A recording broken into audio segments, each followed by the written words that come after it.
last night brought one of the craziest games of the season.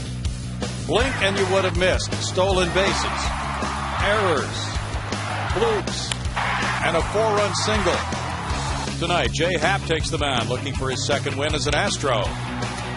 It's time to get your groove on and be sure not to bail on a foul ball. The Astros and Braves are next on Fox Sports Houston.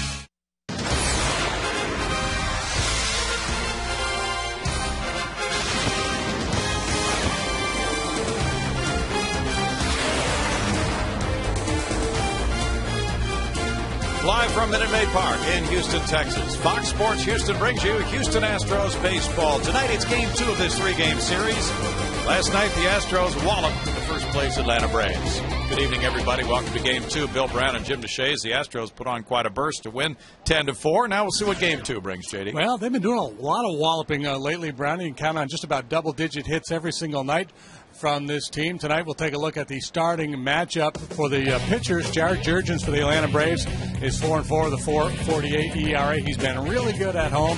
He's been really bad on the road. Jay Happ making his third start for the Astros, just sixth start of 2010 at the big league level because of injury. He's 2-1 with a 4.03. Really struggled last time out in St. Louis. That's the Jaguar key matchup brought to you by the 2011 Jaguar XJ. Coming up, Carlos Lee and his mates really put a big number on the Atlanta Braves in the 7th inning last night.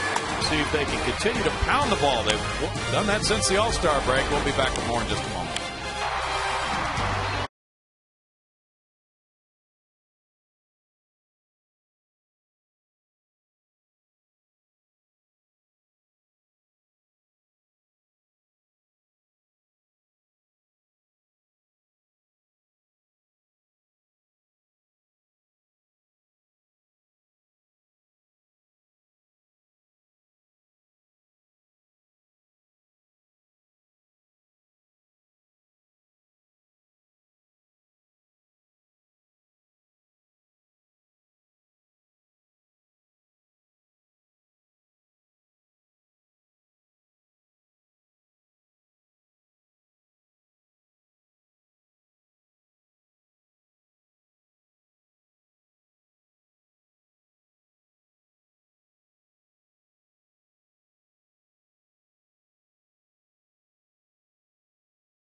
By your Texas Ford dealers in the 2010 F-150. And by Jack in the Box and the really big chicken sandwich combo. Scorcher of a night. Looking across KBR Plaza and coming inside to Minute Maid Park. The Astros have won 6 in a row in this ballpark. They play the Braves in Game 2 of this series. And the Astros have their longest winning streak at home since a 9-game streak in the 08 season. Here's Bobby Cox's lineup. Omar Infante is the second baseman. He's followed by Alex Gonzalez at shortstop. Jason Hayward was scratched from the lineup right before game time. Chipper Jones bats third, plays third base with Matt Diaz, who has good career numbers against Jay Happ in left field. It's Brian McCann, the catcher, Troy Gloss at first base, Melky Cabrera right field, Rick Ankiel center field, Jair Jurgens pitch. 27-year-old left-hander Jay Happ for the Astros tonight will make his third start. If you look at his numbers against the Atlanta Braves, he's made 5 starts against Atlanta. He's 2-0, 223 lifetime against them. Infante steps out. Now he's ready to go. Infante last night continued his surge. His career high hitting streak of 12 games in effect as he starts this one and takes strike one. He's had 7 multi-hit games in the last 12. Up to 337 for the season. 3 homers, 28 runs batted in.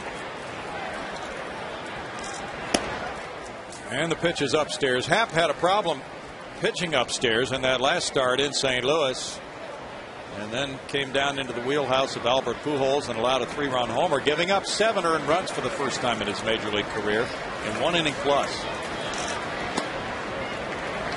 Had a very difficult time getting the fastball down. He's a guy who can pitch effectively up in the strike zone with his fastball, but he needs to get ahead down and then start to climb the ladder. In that last start, he just had a difficult time finding the zone, period.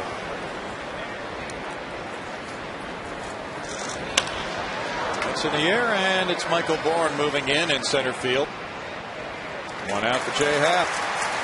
Michael Bourne making the play there in center field. He's surrounded by Lee and Pence. Pence threw a man out of first base last night on a would-be single. The opposing pitcher, that was kind of fun. Infield of Johnson, Sanchez, Keppinger, and Wallace. Castro back behind the dish.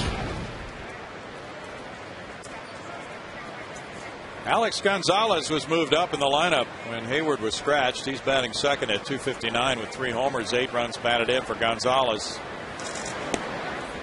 He turns away from strike one call by Field and Culbreth. Gonzalez batted 8th last night. He was due to hit 7th tonight until the lineup switch. Alex 1 for 4 in last night's game. He's been on base in 7 of his last 9 games with 6 runs batted in and 3 homers. He made an uncharacteristic error last night. The infield in and Hunter Pence coming home. And a ground ball which allowed the tying run to score in the 6th inning. He's hit only 161 on the road. Braves have been a far better team at home than on the road. They've lost 8 of their last 11 road games, and they're 25-33 away from Turner Field. At home, they're 39-15.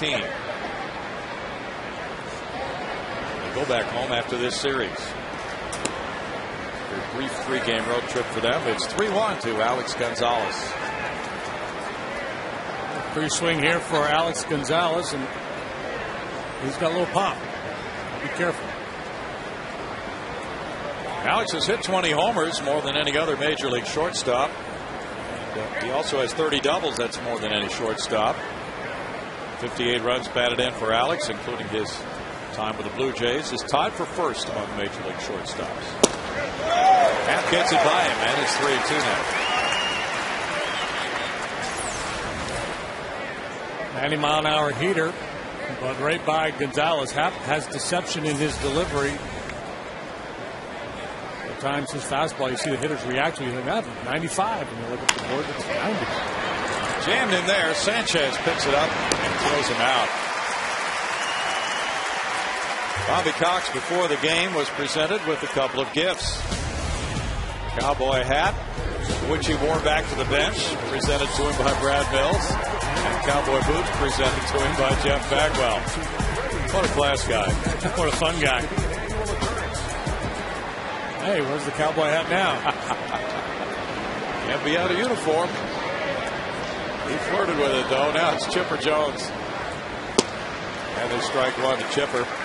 263 with 10 homers, 46 runs batted in for the switch hitter. One of the best switch hitters of all time, hitting 241 right-handed. Happ brings it in on him, and it's a 1-ball, 1-strike count on Chipper. Chipper has the highest career batting average at Minute Maid Park of any player, 385. He had 2 hits last night, a single and a double. Change up away, fastball in, and now curveball. Swing and miss strike 2. So he's breaking out the entire arsenal here to go after Chipper. Glittering numbers in this ballpark for Chipper in 34 games. Just got the announcement Jason Hayward was scratched from the lineup with a sore right knee. 2-2 for Jay Happ, who won his first game as an Astro here, beating Milwaukee 5-0. The 6 innings of 2-hit shutout ball shortly after being traded by the Phillies for Roy Oswalt. Hooked on a line to Wallace. Wallace plays far off the line, and he was right there to snag it and make it a 1-2-3 first for Jay Happ.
Mills lineup card. Michael Bourne leads it off on a 7-game hitting streak. He's the center fielder. It's Angel Sanchez at shortstop. Jeff Keppinger bats third again tonight, followed by cleanup man Hunter Pence in right field.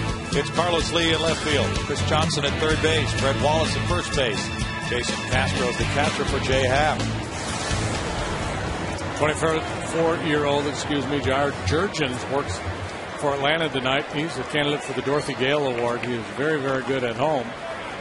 And pretty ugly numbers for him on the road. All works out to a 4-4 record, a 4.48 ERA, a 14-game winner for Atlanta last year. Talented young righty on the DL with a hamstring strain earlier this season. Since coming off the DL, has been very good. 4-1 with a 3.45. Michael Bourne just took strike one at 256 with a homer, 27 runs batted in. Pops the mid upstairs, hits a 1-1 count on Michael. Michael stole a base in last night's game, going 2 for 5. Set a nice tone at the outset. During his 7-game hitting streak, he's hit 345. Rolls this one out to second. Fonte to first. Atlanta with that late lineup change. Jason Hayward not in there. Ricky Ankiel plays center. Cabrera slides over to right. Matt Diaz gets the start in left. Chipper Jones, Alex Gonzalez, Omar Infante, Troy Glass around the infield, and Brian McCann behind the plate. Angel Sanchez is the batter.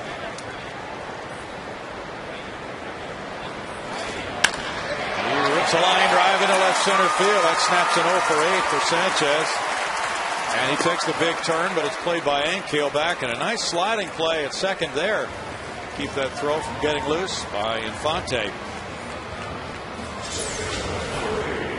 Swing of the bat here by Angel Sanchez. Sees that ball headed toward the gap, so he takes a big turn around first base, gives himself a chance to get to if there's a misplay. Be careful running on Ankiel. He's got a big arm out there. Jeff Keppinger has put together a 4-game hitting streak. 293 for Jeff, 5 homers, 43 driven in. The throw goes to first. Keppinger last night had a pair of hits, drove in a run, and scored 2, going 2 for 5. He had probably the biggest hit of the game in the 7th inning. The game was tied 4-4, and he drove in the go-ahead run. 375 for Jeff the last 10. This lazy fly ball heads for right field. Melky Cabrera comes in. 2 outs. If Jurgens stays true to form, he'll be very aggressive, willing to attack a big part of the plate to try to get ahead with his fastball. Hunter Pence went 0 for 3 last night with a couple of walks. That snapped his 14-game hitting streak. He hit 369 during the streak. That was his longest since 08. But nonetheless, he had an impactful game. 276 for the season, 15 homers, 58 runs batted in. He stole a base in the 6th inning and scored the tying run. Here's strike 1 to Hunter. Slider from Jurgens. Jurgens has faced the Astros only once, and it was a rain delay which forced him out of the game after 2 innings. He allowed 4 hits and 1 run and did not get involved in the decision. Benefit of the doubt on that first pitch slider to Hunter. It's fastball, slider, straight changeup for Jurgens. The story is that his mother got that name Jair from the Bible. Cuts that one over the outside corner. It's 0-2 with Carlos Lee on deck. And with his body language, obviously frustrated at both of these calls. That one was actually a little better than the first one. Jurgens is from Curacao.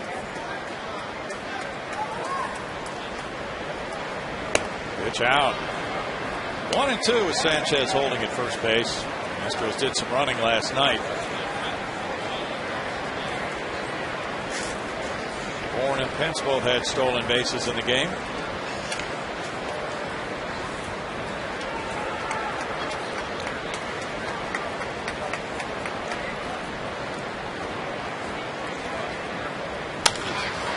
It's out into right center field. Rick Ankiel drifts over for it and has out number 3 with no runs a hit and the runner stranded. It's no score after 1.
Coming to Hunter Pence, Wandy Rodriguez, and Wilton Lopez.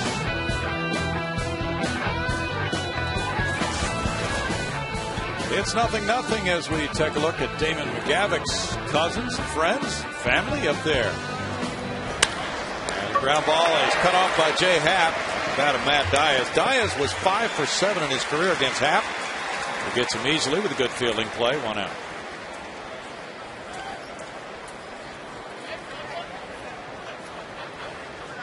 Braves have a 1.5 game lead on the Phillies. A very tough National League East. Atlanta at 64 and 48 has gone 12 and 12 since the All-Star break. Ryan McCann is next with 16 homers, 58 runs batted in. He's hitting .274. About the time of the year, if you're one of these teams in the race, you start to pay a little bit more attention to the out-of-town scoreboard. Seeing if your pursuers are putting any pressure on you. That is not the case tonight. The Phillies trail LA 4-0 in the middle innings in Philadelphia. Strike to McCann. Roy Oswald's due to pitch tomorrow night for the Phils against Chad Billingsley. McCann hit one of 2 Braves homers last night, going 1 for 3.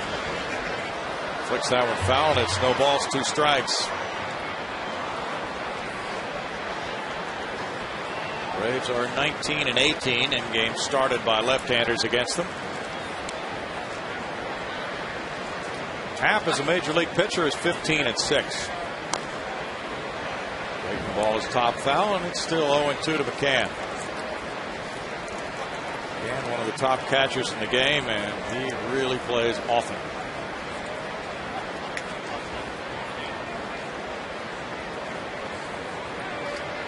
All-star again this year.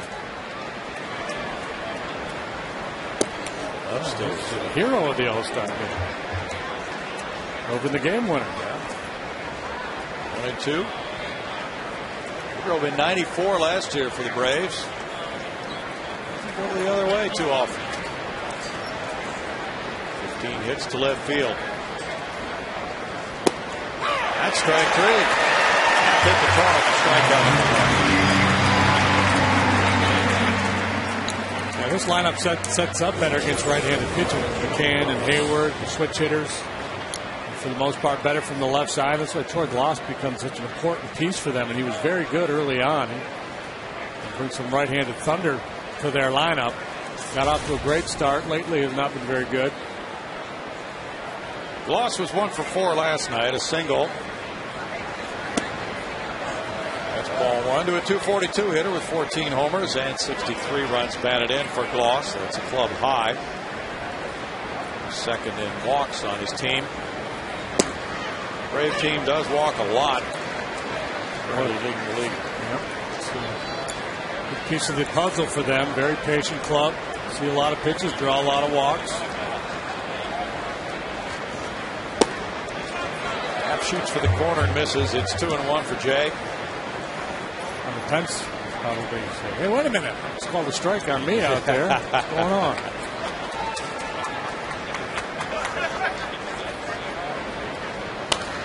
Gloss fouls it back. Gloss had a big month of May with 28 runs batted in. Only Vladimir Guerrero of Texas had more among major league hitters. Hit 330 that month. Drove in 28. June 237. July $182. Here in August 211. That's strike 3. What an impressive start for Jay Happ. He's retired the first 6 Braves, but no score in the game.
baseball fans, Chevy is a proud sponsor of youth baseball programs throughout the state. If you would like to learn more about Chevy's commitment to youth baseball, ChevyTexasBaseball.com would be the place to go.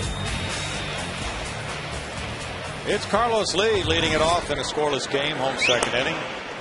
Taking ball one. He's on a surge. His batting average of .251, his highest since game 2 of the season. 14 homers, 58 runs batted in for Carlos. 2 for 4 with 2 runs batted in last night. Jurgens eases one in there. It's a 1-ball, 1-strike count on El Caballo. Driven in 10 runs in his last 10 games. He's hit .419 in August. You know, he hasn't been tearing the cover off the ball. He hasn't been hitting it in the seats, but you know, his approach has been good. Stay in the middle of the diamond, hit it the other way. Stays there, likely the power will come. 2-2 for Jurgens. Jurgens was absolutely putrid in the month of April. Whirlybird slider there, didn't move much, but took enough off of it and had Carlos way out in front. Ayers turned it around since the 0-3 April with a 6.38 ERA in that first month. Get some kitty up on that pitch. Carlos proving that sometimes the barrel of the bat can be overrated. Hit that one down off the end for a bloop double. And then fought this one off in on the hands for an RBI single. When you're hot, you're hot. Jerry Reed. Yeah. It's been a while. 3-2. Chris Johnson on deck as Lee works the count full. He's hit .357 against the Braves this year. Braves have won 3 and the Astros 1 in their season series. Grounded in the hole. Alex Gonzalez gets to it. 1 out for Jurgens. As JD mentioned, he had a really nice year last year. He was 3rd in ERA in the National League, 2.60. The top 10 in innings pitched with 215. And maybe this is the issue for Jason Hayward, why he was scratched tonight. It's like the second base hit that Carlos had, dug that right knee into the ground, kind of came to an abrupt stop before popping up. Yeah. And maybe decided to give it a go, see how it felt during BP, and got a lefty on the hill. Let's give him a rest. Ball 1 to Chris Johnson. At .356, he has 5 homers, 32 runs batted in. Just going through one of those sensational stretches the hitter's long for. He's on a 7-game hitting streak. 12 for 28 during the last 7. There's another line drive. He ropes it out into center field. Pretty impressive show this guy's putting on. He's hit safely now in 22 of his last 23 games. Struggled early on, and that's kind of been his pattern throughout his minor league career. With each jump, each new level, it takes him a little while to settle in before he gets his legs under him, and then off he goes. Where he stops, nobody knows. Who knows how good this guy's going to be? Now it's Brett Wallace.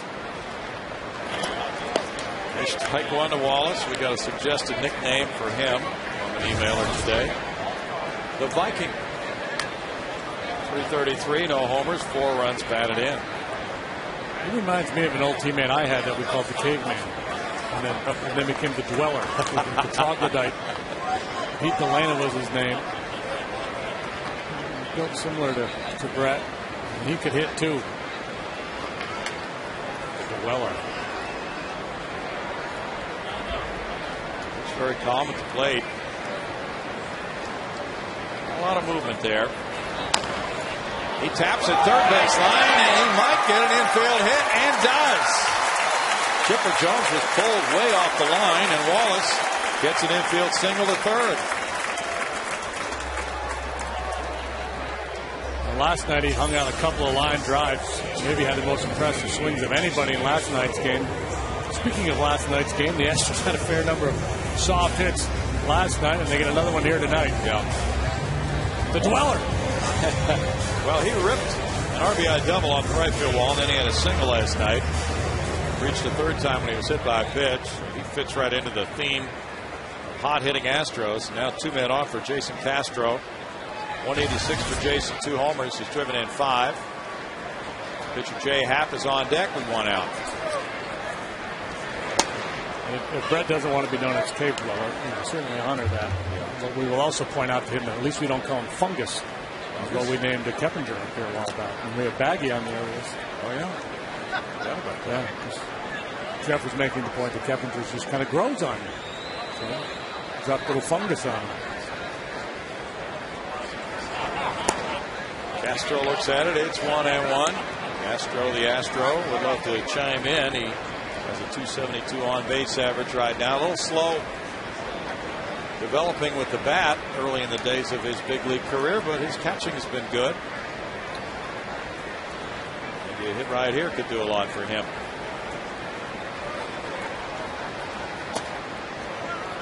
It's 2-1. He just looks a little bit kind of in between to me right now. Just not real comfortable. And sometimes hitters go through a period like that where they're not seeing the ball well, so they don't trust their hands, and they get out on the front foot a lot. He's hitless in his last 11 at bats. But you know what? He still sees a lot of pitches. Still gives you a good, patient approach. So the approach is good. And now would be a time to maybe abandon ship a little bit on that patient approach. Go ahead and cheat on one.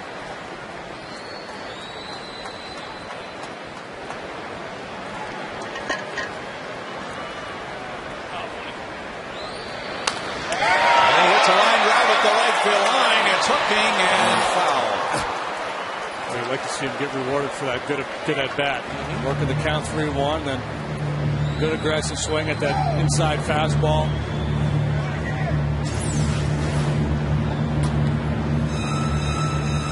That was a pretty swing. Yeah, good swing. It's tough to keep that ball fair. A ball moving in on him. Full count now with 1 out and Happ on deck. That swing may have just bought him a changeup. We'll see. Turned back towards second base by Jurgens. Jurgens came up with Detroit. He signed as a free agent with the Tigers. Was traded to Atlanta. Right to Renteria in 07.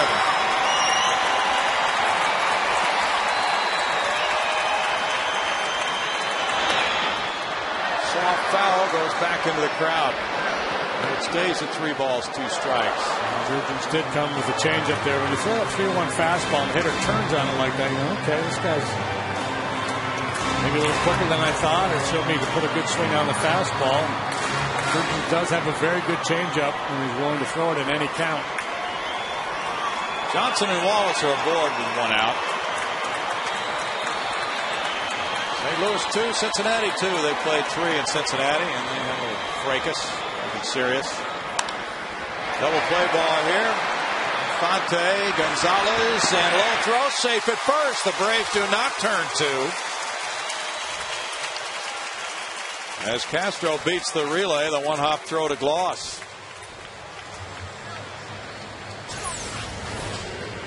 Looked like it would be a double play, but Castro runs pretty well for a catcher. 1-hop throw allowed him to beat it by just that much.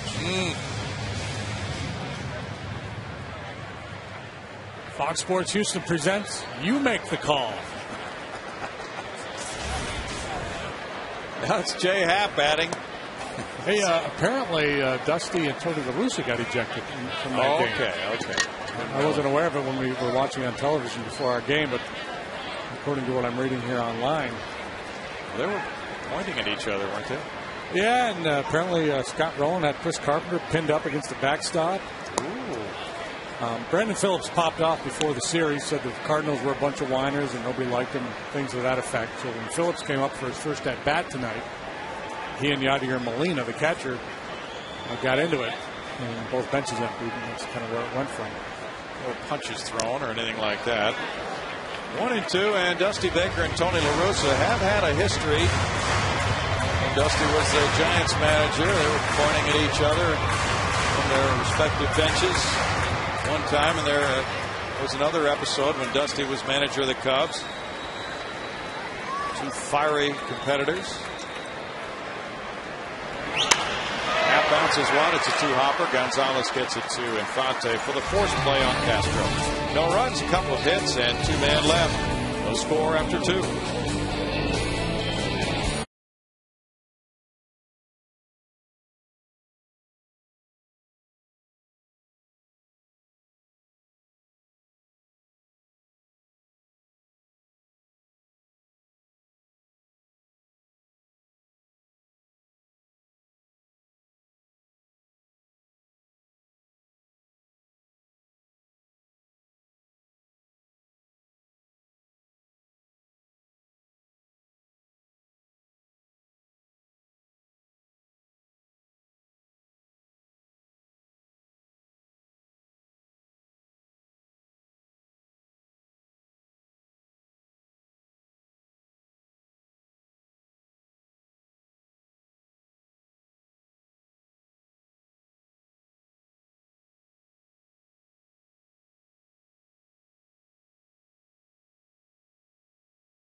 Weekend of Astros baseball at Minute Maid Park with an incredible deal. For every full-price ticket you purchase through the special link on Astros.com for the game this Saturday against the Pirates, you'll receive a $10 voucher good toward your purchase of food, beverage, or merchandise the same day. Go to Astros.com/summer for tickets. Brownie, back to you. Thank you, Bart. No score through 2 for this one at Minute Maid tonight. Nice long homestand for the Astros. Plenty of opportunities for you to come out and see Astros baseball. Tomorrow night's the finale of this series. It's Wandy Rodriguez and Tommy Hanson. Oh, it's a day game tomorrow. 105. Yeah. Surprise, surprise. Melky Cabrera, 2-7. We've been rolling in here about the 5th inning. Oh, doctor. 4 homers and 30 runs batted in for Melky. And there is ball 1. He was inserted in right field. And Hayward was scratched from the lineup. They called him the Milkman in New York. Milkman delivers. Fly ball. Keppinger looks out to Hunter Pence in right field. At 7 straight, retired by half. And Rick Ankiel follows. Cabrera was going to be the center fielder, and he switched over to right. So Ankiel was the guy who came off the bench to be inserted in this lineup, actually. Usually he wouldn't play against the lefty. 156 for Rick with 3 runs batted in. Those are his numbers with Atlanta. Just 32 at bats since joining the Braves. Was hitting .261 with the Royals this year. 4 home runs, 15 driven in for Kansas City. It's 2-0. Left-handed hitters 0 for 6 against Happ since he joined the Astros this year. Ankiel was 0 for 4 last night. Bud Norris starting that game. Tim Burdack got the win. He came swooping in to pick that one up with a third of an inning of work. The Birdman flew right in. His timing was impeccable. And no decision for Bud Norris, but he pitched well. He allowed 4 runs in 6 2/3 innings. He got that deep into the game using just 104 pitches. More efficient than normal for Bud. It's a good sign. Ankiel goes to 2-2. I was asking Brad Mills during his session with media about Bud's leg last night. And it was, as you surmised, foot slipped a little bit on one delivery. And then he just warm-up tosses. And on his first one, the one he bounced, trying to get a feel for it, he didn't step far enough to get into that hole that his landing foot makes. So Millsy said, go ahead and let it go. We need to see what you can do. And then he was able to prove that he should stay in the game, and was okay after that. Ankiel turns on one and rips it foul. Ankiel has got a big swing, and he's got a lot of power. But he misses a lot, too.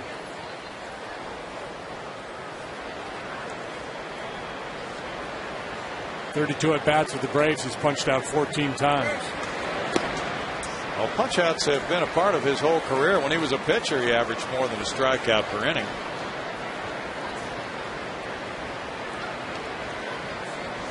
(3-2) to Rick Ankiel with Jurgens on deck.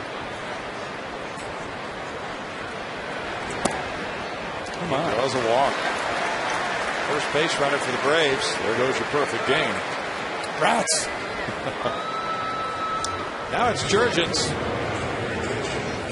Those 2 sacrifice bunts. Good matchup tomorrow. Wandy 9-11 against the young Tommy Hanson. He's been on quite a roll.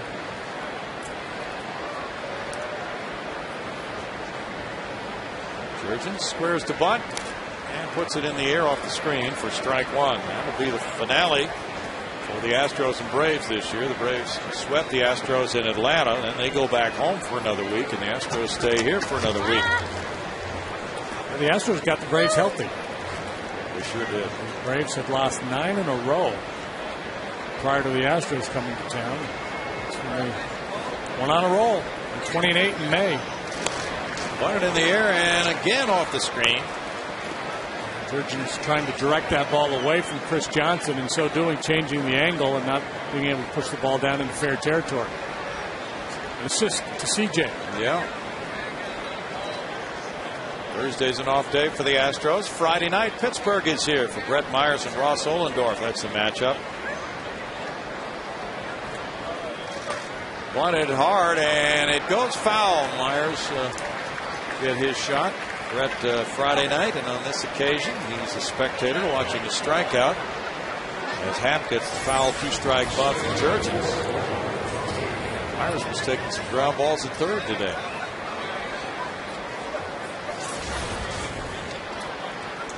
Two outs, and now it's Infante. Jurgens failing to move the runner. Infante hit the fly ball to center, leading off the game. Saturday night, Nelson Figueroa goes into the rotation at 6:05 against Paul Maholm. He's in that spot which Wesley Wright had before he was optioned to Round Rock. Infante takes, and Bud Norris comes back Sunday against Jeff Karstens. Happy birthday to Brandon Lyon tonight. He's 31.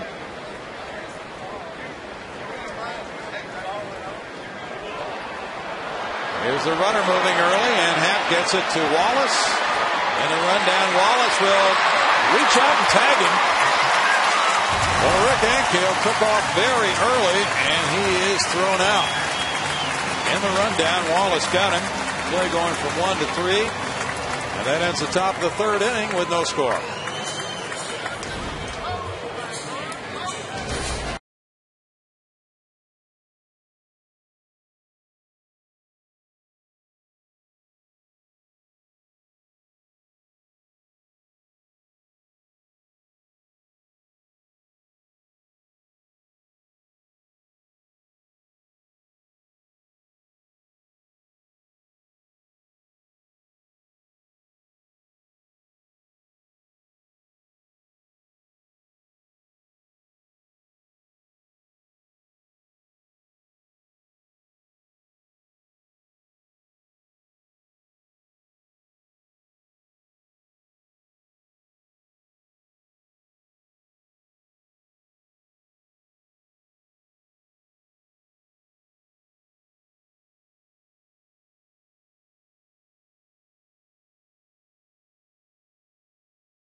History is brought to you by the MD Anderson Cancer Center, making cancer history. August 10th, 1994, for the second year in a row.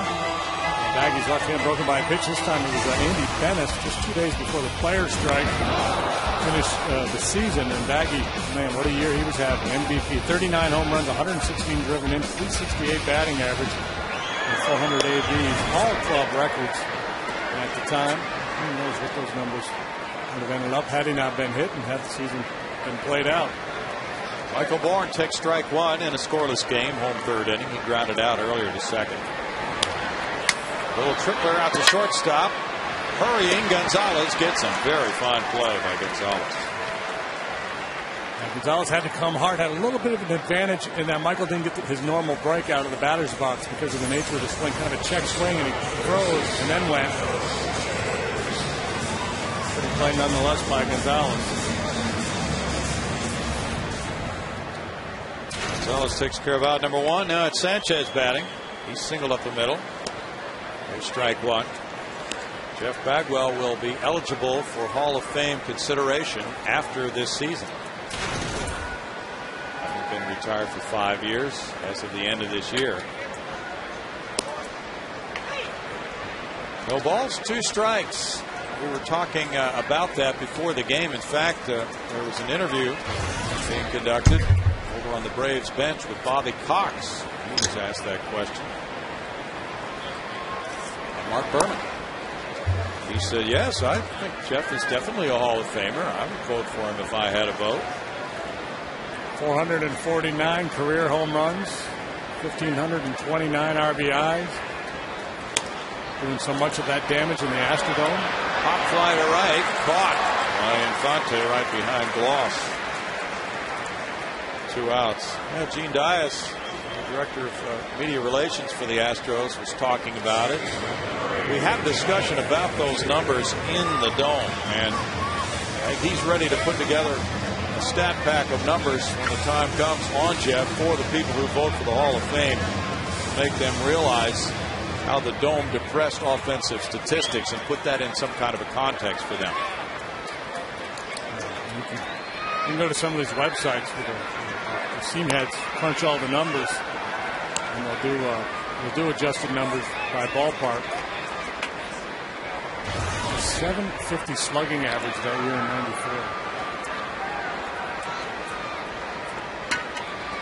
'94. Jeff Keppinger hit a fly ball to right. Not to mention that he was an outstanding first baseman and real good base runner too. Yes. And Bobby Cox did mention all those things in the interview he was doing on television tonight with Mark Berman.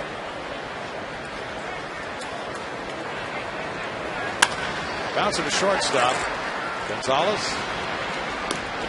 And a 1-2-3 third for Jurgens keeps the game scoreless.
It's at 7:05. The first 10,000 fans will receive an umbrella courtesy of HEB.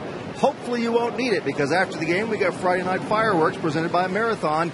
Visit Astros.com to get those tickets. Brownie, back to you. We do not want those fireworks washed out. No. Strike one to Omar Infante. He was at the plate when Rick Ankiel was thrown out trying to steal. And look what we found. It'll be fine. Baseball. Upper deck shot. It's 1 ball, 1 strike. We've had a lot of feedback from last night's Patty Smith interview down the left field line.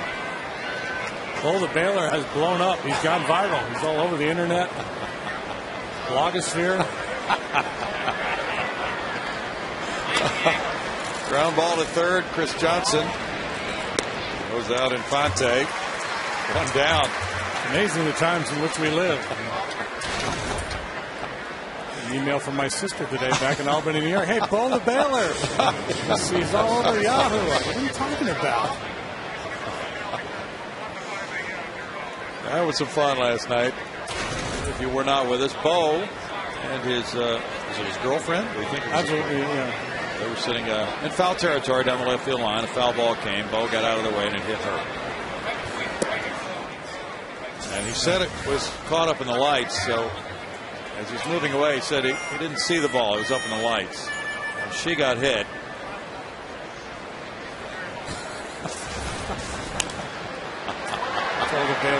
He'll be reading. He'll be on Letterman doing the top 10 list here before long. I love it though. He was ready with the "I lost it in the lights" excuse. Yeah, not original, but nonetheless came to him quickly.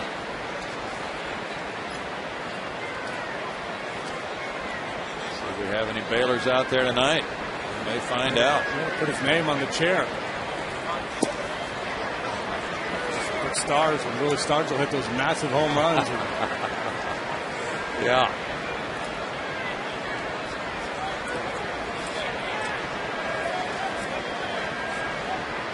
They're watching at least. They're ready in case. That's the main thing. Swing and a miss, and Gonzalez chasing one way upstairs. It's 2-2, and Happ can take that pitch to the bank if the Braves are going to offer at it. He was so effective in his first start with that pitch right there.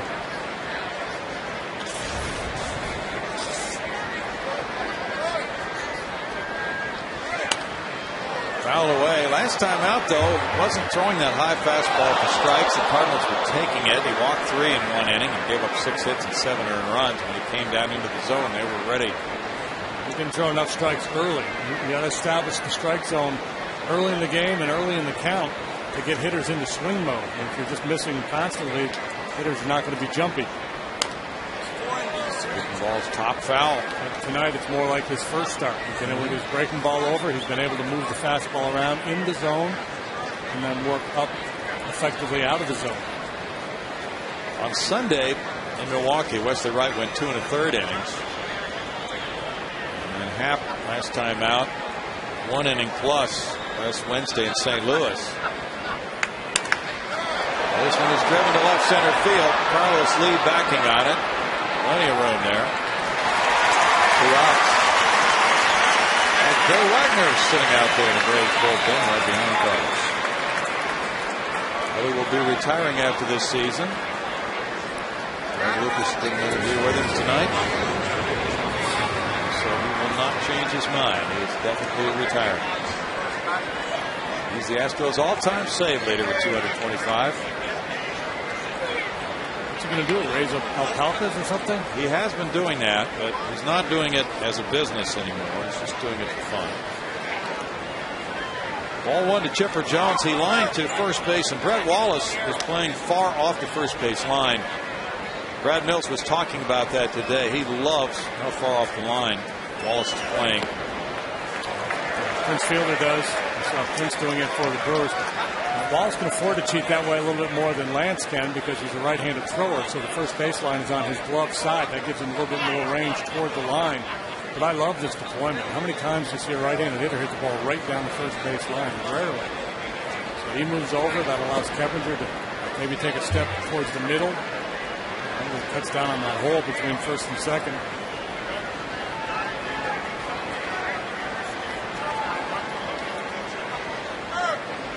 Chipper as a right-handed batter. This one goes to right center. A long run from Michael Bourne. Bourne digging hard. That is extra bases off the wall. A double for Jones. The first Braves hit comes with 2 outs in the 4th inning. His 21st double of the year for the man who leads all hitters in career average at Minute Maid Park. Not to say, imagine that, Chipper Jones hitting a double against the Astros. A whole bunch of this, swinging right-handed, that ball slicing away from Michael with plenty of carry.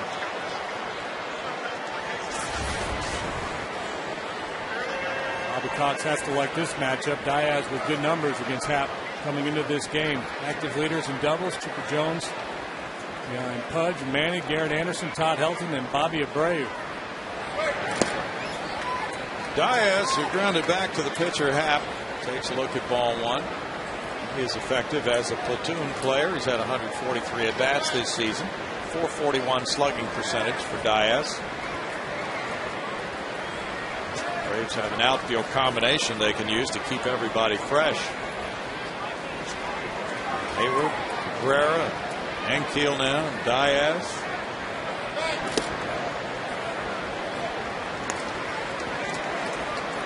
That's an important piece. When Hayward was down earlier, he got a lot of playing time. A good hitter. Average down this year, hitting only .243. So he's up around 300. We also have Eric Hinsky. He played left field last night, a left-handed batter. Happ misses away, and it's 3-0 to the 32-year-old Matt Diaz from Portland, Oregon, and Florida State.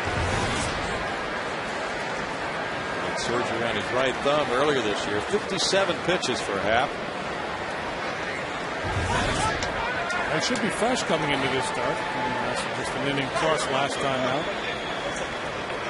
Diaz will get ball 4 intentionally to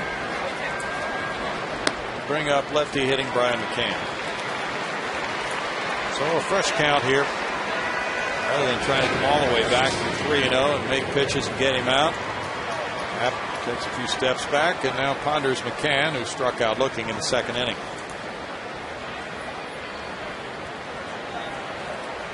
Florida leads 7-1 at Washington. They've played 5, and they have really knocked around Steven Strasburg.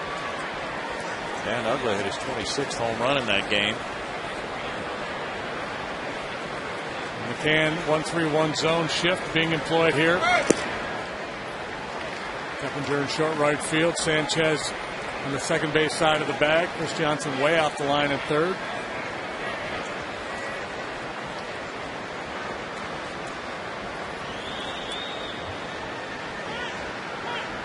Kind of bunched the outfield. Hunter well off the line in right field. Taking away those gaps.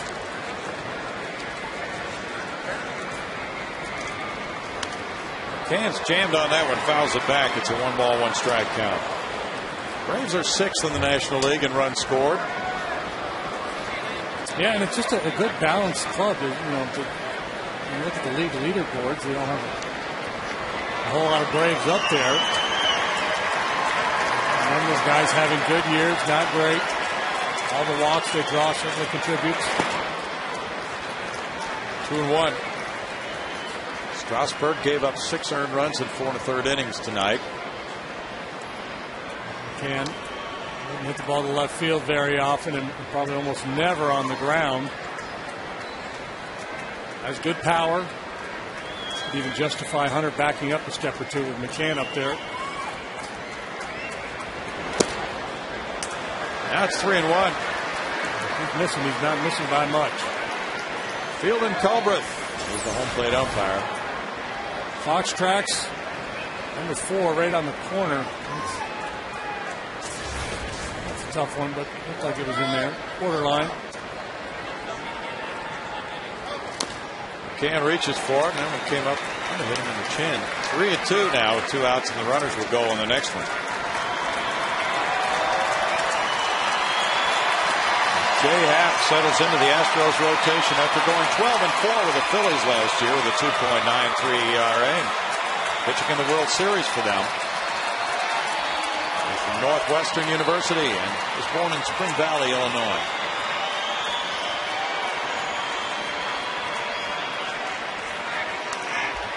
Runner's moving, it's foul back. That high fastball again. McCann a little anxious. One out of the zone.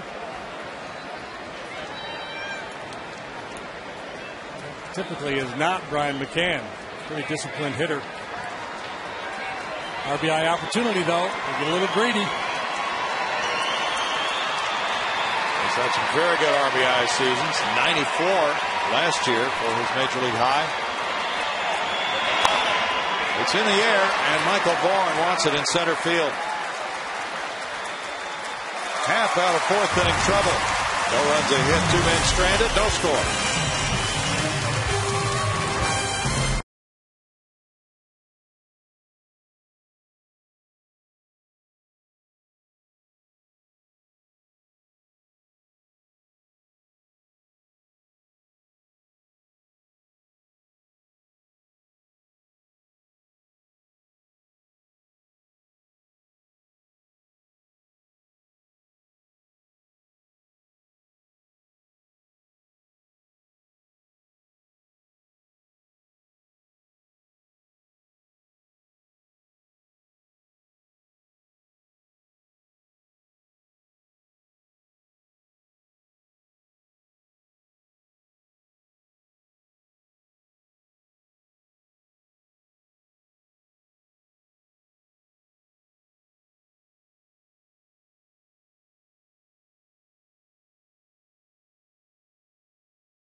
Three and a half. They have survived a double by Chipper Jones, and then a walk to Diaz. Got McCann on a 3-2 pitch. And that's a big one for him at this point in the game until the Astros can try to find some offense, JD. Yeah, it was a real big pitch he made there to finish off McCann to end that inning.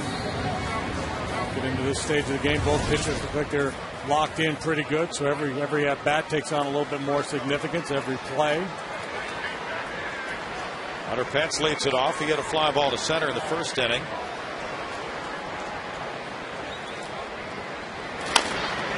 And he hits this ground ball to the left of Chipper Jones, who picks it on the short hop and gets him on one pitch by Jurgens.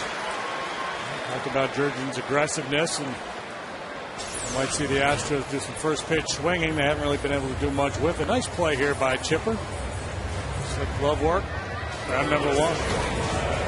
Well, typically, not always, but typically, if you get through the first 3 innings and it's scoreless, then you're going to have a low-run game. Yeah, pitchers are kind of beyond that early game situation where they're vulnerable. They settle in. Carlos Lee bounced to shortstop in the second inning. Alex Gonzalez throwing him out. Tampa Bay leads Detroit 2-0 after 7 at Detroit. Jeremy Hellickson pitching tonight for Tampa Bay. Max Scherzer started for the Tigers. This is playing with youthful zeal up there, flashing a bunt. Chipper's not buying it. As a matter of fact, Brownie, 72.5% of the time when the game is scoreless through 3, total runs for the game are less than 7. Wow. You are just all over that stat.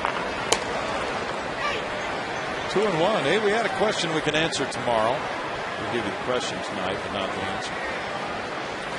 Who was faster, Willie Taveras or Michael Bourne from home to first on the Astros? We got the answer, and we'll give it tomorrow on our mailbag segment sometime after 12:30. Teasing him. Yeah. What do you think? Well, I think really close. You're right. Really close. It's not fair to compare them on a bunt. Michael's faster on a bunt, being left-handed hitter and Willie being right-handed hitter. We'll give you a home to first time on each for Gene Coleman. Home to first, and what about first to third? We don't have that. Yeah. Liner to right center field. Cabrera or Ankiel diving, and Ankiel comes up with it. That's a fantastic play. Kind of got stuck in the grass there. And he brandished it between his legs as Rick Ankiel had a tremendous play in right center. Jurgens pointing out to him, saying, hey, thanks for picking me up, pal. Looked like a double off the bat of Carlos Lee. So a little justice served here for Carlos last night. A couple of soft hits. Now this bullet. How does he hang on? My goodness. I mean, he's lucky he didn't break his wrist on this one, the way he rolled over on it. Yes, he is. Wow. He bent back that wrist and cradled the ball in his glove. Chris Johnson, broken bat. The barrel flies. The ball is foul. The barrel's out by Chipper Jones. A lot of action on that one. Strike one after he singled the first time up. League Leaders brought to you by Texas Ford Dealers. Here are the players with the most multi-hit games since the break in the majors. Jason Worth, Delman Young, Starlin Castro, and Jose Tabata all have 13. Chris Johnson has 12 multi-hit games since the break. The way CJ is going, if he gets one hit in the night, that's an off night. Yeah, it is. He probably goes home sulking.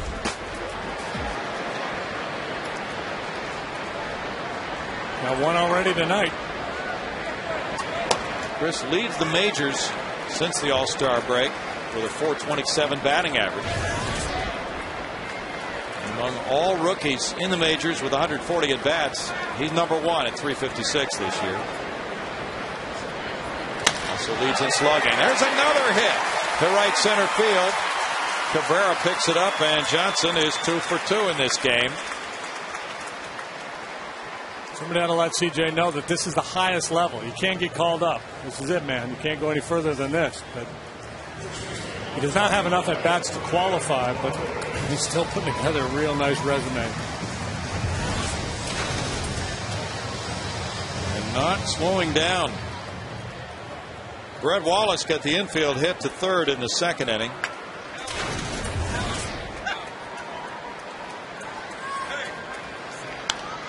Fouls it back, strike one. Talking to Jamie Quirk about Brett Wallace's swing tonight. It's considered to be a very flat swing. Very good as far as the amount of time his bat spends in the strike zone. Not a tremendously lifting type home run swing, but he would be projected by a lot of people to hit maybe 15 to 20 home runs in a full major league season, because he doesn't have that arc. I think he had 20 home runs last year, 18 in the minor leagues this year. And I think it just depends. I think, you think about Jeff Bagwell when he first came up, I think you could tweak his swing to generate more power. I don't think they want to mess with him right now. Just let him hit, leave him alone. But you can see a scenario where he learned to pick his spots and try to lift the ball a little bit. He doesn't use his legs a whole lot.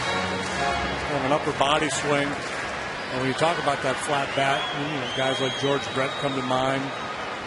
Rod Drew, high average hitters. Brett has been that throughout the minor leagues. Still 1-2. And the other thing that could factor into this too is left field here being as enticing as it is with his stroke. He's going to hit some home runs out there in the Crawford boxes. He's going to hit some fastballs that he gets beat on. And he's just going to punch him. They're going to fly out of here. I can visualize him being the type of hitter Lance Berkman was left-handed here. Extra base hits to left and left center. Well, Lance is another guy with a flat swing.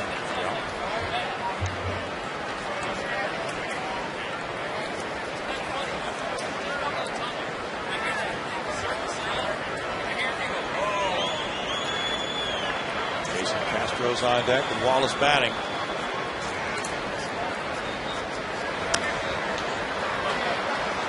Wallace has not walked a lot throughout the minor leagues. Good evening out there. It's nice to be inside with the air conditioning looking out. Yeah, I can't believe there's people on the roof across the road. Goodness, folks. Some of them are in and out of the building.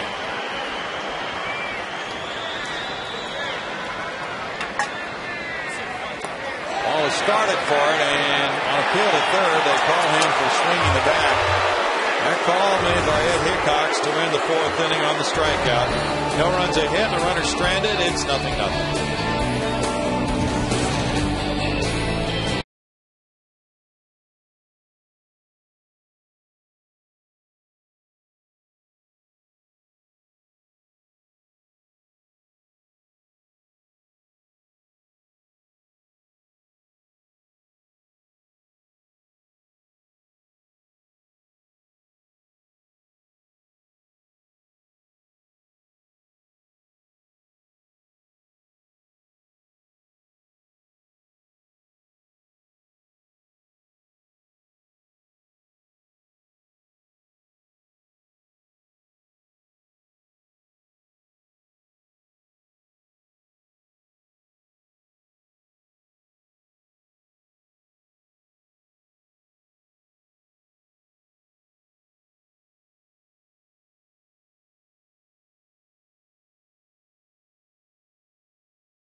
And by Gallo Automotive. A pitching duel tonight at Minute Maid Park finds this game scoreless. The Braves have 1 hit. The Astros have 4 through the first 4 innings. It's Gloss, Cabrera, and Ankiel due up in the Braves' 5th. Against Jay Happ, we got Gloss looking at a 3rd strike in the 2nd inning. Strike 1 for Happ. Dodgers have done a number on the Phillies so far, leading at 7-4 after 5 in Philadelphia. Kyle Kendrick gave up 5 earned runs and 3 1/3. 2 balls, 2 strikes. Vicente Padilla pitching for Los Angeles. Ross Glow his 5th home run for the Phillies. The Phillies close pursuers of the Braves right now. They'll end the season with a couple series against each other near the end. It could come down to that. Bouncer up the middle. Keppinger's playing him there. And that's an easy out, number 1. Gloss not running well. AT&T has some trivia for us tonight. Willie Taveras. In the Astros Braves 18-inning playoff game, who ended up as the winning and losing pitchers? I would say that Roger Clemens was the winning pitcher. Rocket came in and worked for 3 innings in that game. Yeah. Losing pitcher. I have to think about that. Strike 1 to Cabrera. I'll go with Farnsworth Warren was in Spahn in the 9th. I'll go with Greg McMichael or whatever his name was. Okay. Gary Lightenberg. You're reaching back there now. It's 2 balls and a strike. Losing pitcher. I have to think about that.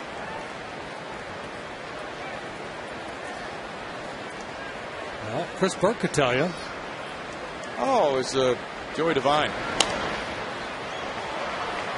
Joey Devine was the losing pitcher in that game. 2-2.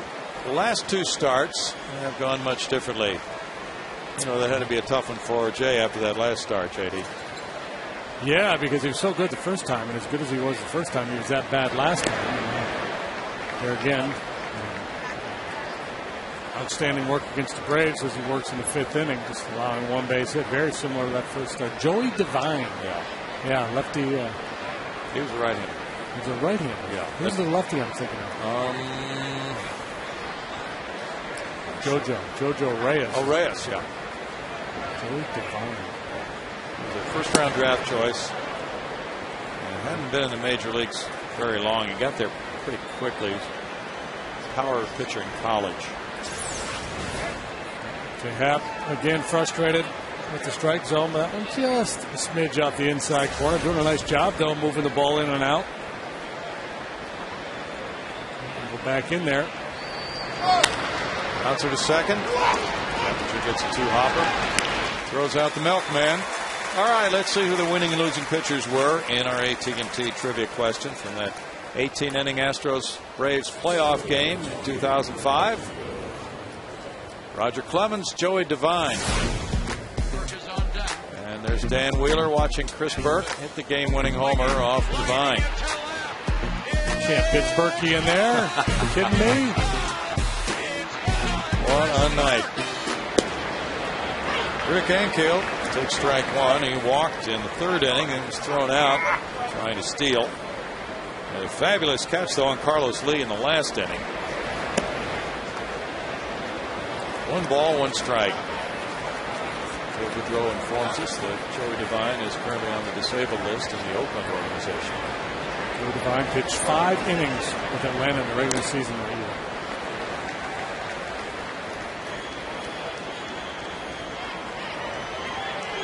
One ball, 2 strikes. Bobby Cox making the final trip here to Houston as the Braves manager. He will stay on for a 5-year contract as a consultant starting next year.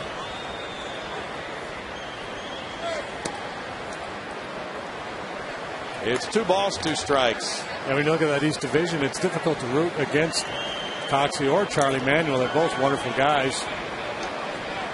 But it would be really neat to see Bobby Cox go to the postseason one more time. It would. Strike 3 as Happ catches Ankiel looking and gets strikeout number 4. It's a scoreless game after 4.5.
The Astros and the Braves. Join the Stros for the Houston Astros Wives 21st Annual Black Ties and Baseball Caps Gala.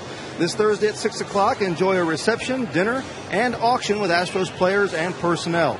All proceeds will benefit the Houston Area Women's Center. For tickets, call 713-781-0053. Guys, back to you.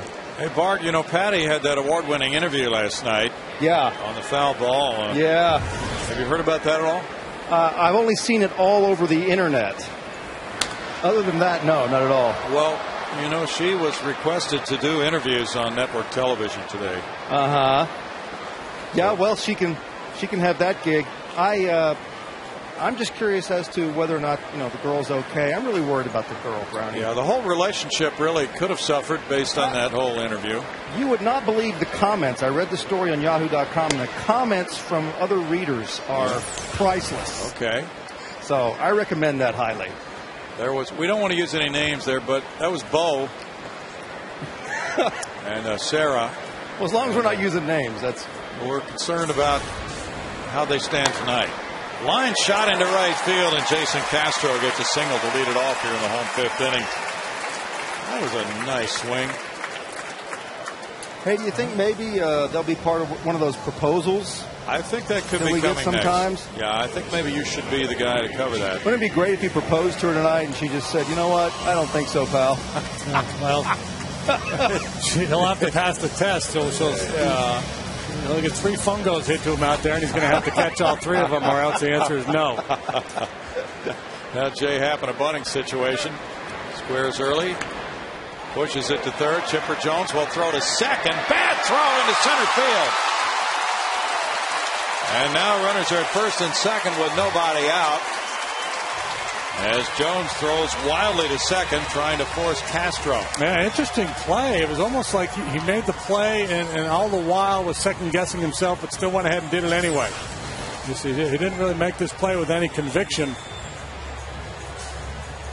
Couldn't get it out of his glove, didn't have the handle on it at that point. He should have just regrouped and gone to first base. The Braves very sloppy last night defensively, and now they open the door here. Error by Chipper Jones. That's his 10th error of the year. The Braves made 3 miscues last night. Now runners at first and second for Michael Bourne. Unless they're just going to rule fielder's choice. Well, they ruled fielder's choice and error.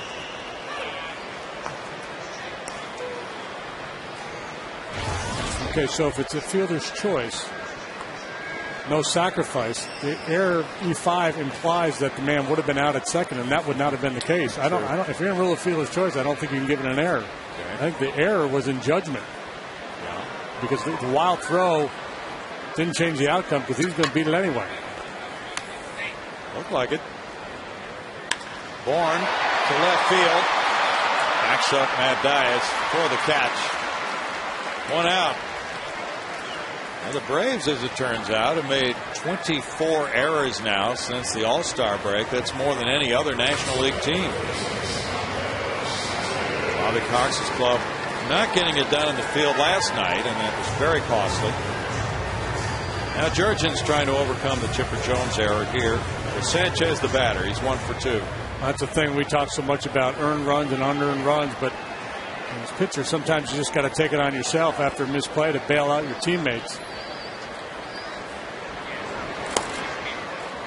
That's a quality pitch for strike 1 on Sanchez. Keppinger on deck.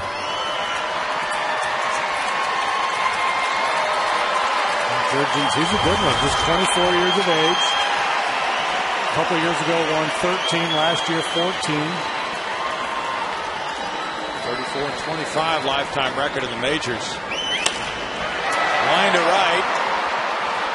And caught by Cabrera. 2 outs.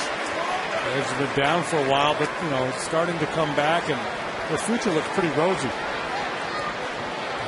Hansen and Jurgens. The kid we saw last night, Minor, young lefty, first-round pick in the draft last season out of Vanderbilt. Looks like he's got tremendous upside. Sure does. He could have had his first major league win last night. Things spiraled out of control for the Braves. They had the lead. Jeff Keppinger's 0 for 2. The Astros are 5-1 when he is hitting third in the order. He's hitting .480, hitting third in the order. Fouls it away, and former Georgia Bulldog is down in the count 0-1. Jurgens has a career major league ERA of 3.39 for 84 starts. But they don't care a whole lot about that. Again, I like his tenacity out there. He's got the go-ahead run and scoring position, and he just pumped that fastball right through the heart of the plate to Kep. Hey, go ahead, take a whack at it. Bouncing, good play by McCann. 1. Like a shortstop on this one. Sure was. Slick play. St. Louis and Cincinnati are going back and forth. It's 5-4 St. Louis after 6 in Cincinnati. The line shot goes foul. 1-2 to Keppinger. He's a .288 career hitter against Atlanta. Good swing there. Jurgens sort of fastball out of part of the plate. The camera the other way. Put a good swing on it. Just a little late. Top of the 8th at Cleveland. Buck Showalter and the Orioles lead the Tribe 10-6. Brad Wieters hit his 9th homer. Corey Patterson number 7. Ground ball third. Chipper down on a knee. And he gets the out at third on Castro. 5 unassisted. It's no run, 1 hit, 1 error, 2 men left. No score after 5.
Castro escapes being doubled up on a ground ball. It's a relay and a 1-bounce throw. Not in time for Troy Gloss. The Coors Light Breeze Cam brought to you by the Cross Brewed. Coors Light. Very close at first.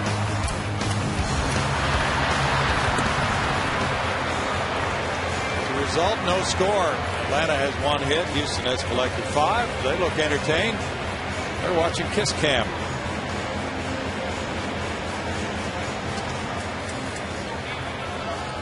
Go to inning number 6, and the pitcher Jurgens leads it off for the Braves. Jurgens struck out in the 3rd inning. He was trying to get a bunt down.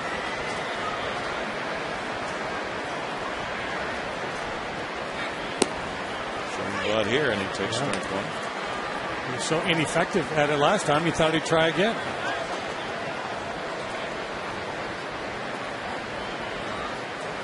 As a pitcher, when you start an inning with the pitcher up there, you feel like this should be a 0 inning. 9-1-2, you're pretty confident that they're going to post a 0. Jurgens swings the bat pretty well. He's a good athlete. Pretty nice cut there as he fouled it back.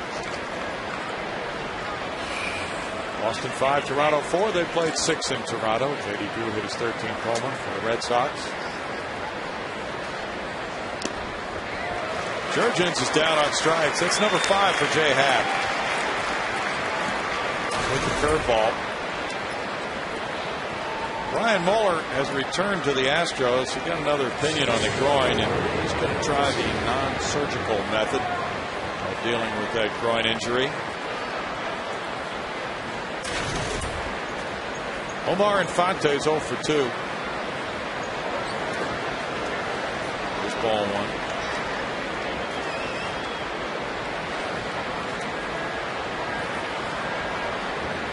Manzella made his 5th rehab start at Corpus Christi yesterday. Now he's moving on to Round Rock starting today. He went 6 for 14 in those games with Corpus. 1 ball, 1 strike. Mets lead Colorado after 7, 1-0.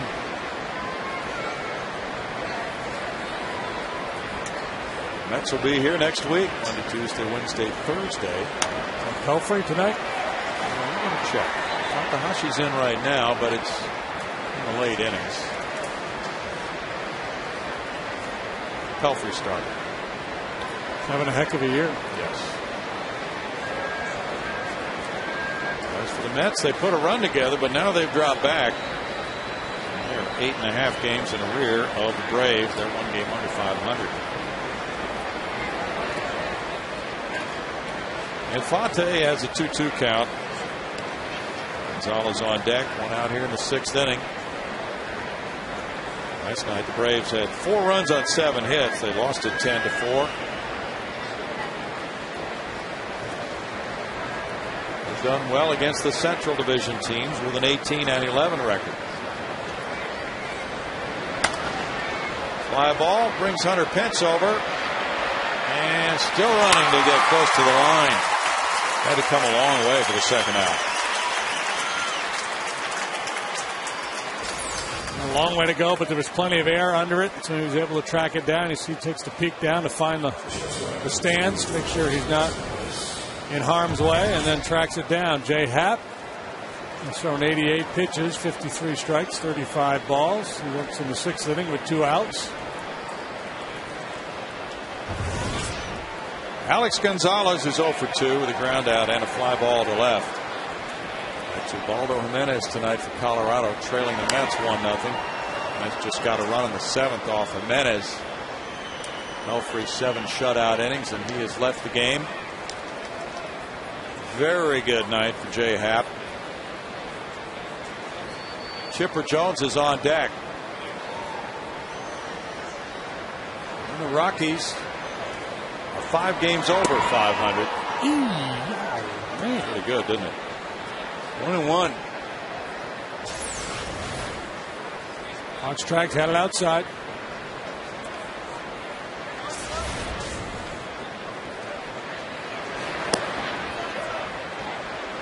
Two and 1. Fox going to develop anything besides tracks that you know of? I don't know. What else could we do? Cereal. Cereal would be good. Cereal? Foxmo is coming.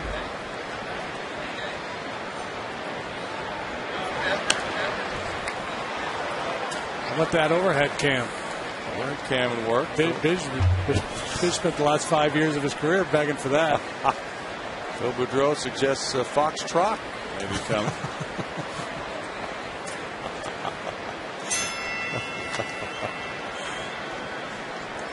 There's the pattern. Now inside. It's in the air to left field. Carlos Lee making it a 1-2-3 6th inning and a scoreless game at Minute Maid.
position, but Jay Happ has been sturdy. 6 innings of 1-hit shutout ball himself. And now we go to the bottom of the 6th inning, and it's Hunter Pence 0 for 2 against Jair Jurgens. Ground ball behind the bag. Chipper Jones jump throw, a cross control gloss. And Chipper is hurt. He made a spectacular play, but now he's down.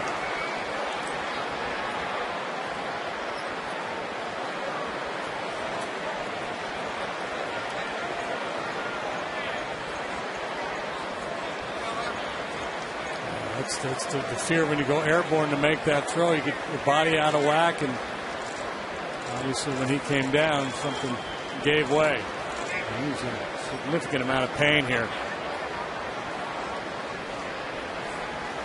He's really had a lot of injuries over the last few years. He had a strained right oblique back in April this year.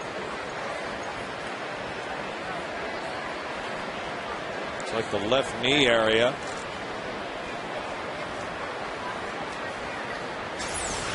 I thought he was just going to plant on that back foot and then throw the ball across the diamond. I don't know that he had to do the jumps. I thought he was going to plant and then throw, but he decides to go airborne. It was a sweetheart of a play. See if we can see the end of it here. We'll see it on this next replay.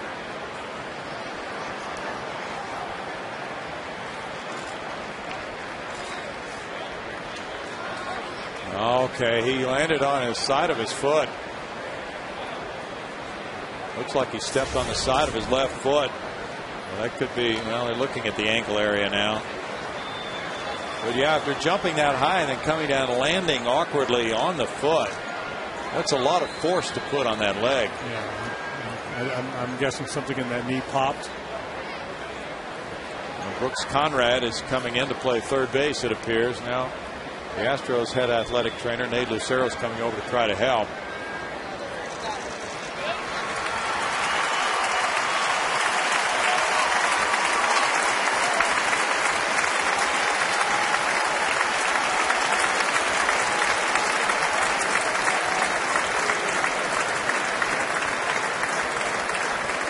Jeff Porter's the head athletic trainer of the Braves. And as you can see, he's trying to keep from putting weight on that left leg, but limping off the field. Brooks Conrad is in the game at third base now for Chipper Jones, who just made a terrific play. One out here in the 6th inning. Jurgens is trying to keep loose by throwing pitches. Conrad, meanwhile, is taking some warm-up tosses at third base as he prepares to move into the hot corner.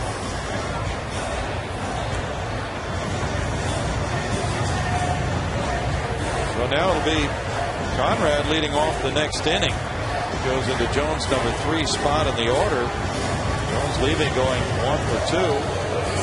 You never know if he can't play tomorrow. Day game coming tomorrow. And Chipper has talked about retiring after this season. Then he decided to cease that talk until the season is over. We might have seen the last of Chipper Jones here at Minute Maid Park. Who knows?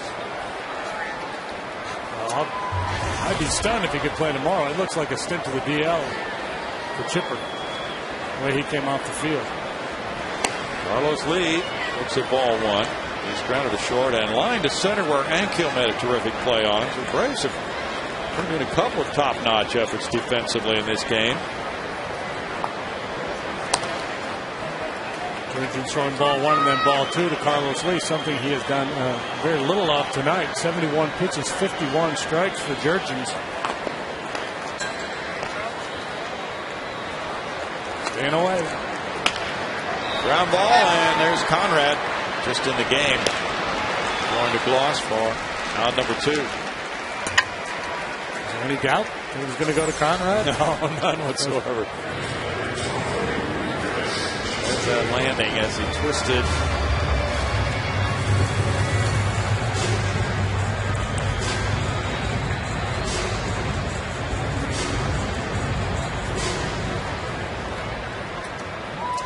These clubs might be the Cardinals suspect they might be in the market for a third baseman. They got the news while we were in St. Louis that Freese was done for the year. They're fine rookie third sacker, and they've had some problems at that position. So they're scouring the waiver wire. Way back in '94, Chipper missed the season with left knee surgery for a torn anterior cruciate ligament. Here's Johnson with a roller. Brooks Conrad over to his left, and the throw pulls Gloss off the base. He tags Johnson. After 6, there's no score.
The final game of that Division Series playoff game, and the Astros on the 18th inning homer by Chris Burke off Joey Devine beat the Braves.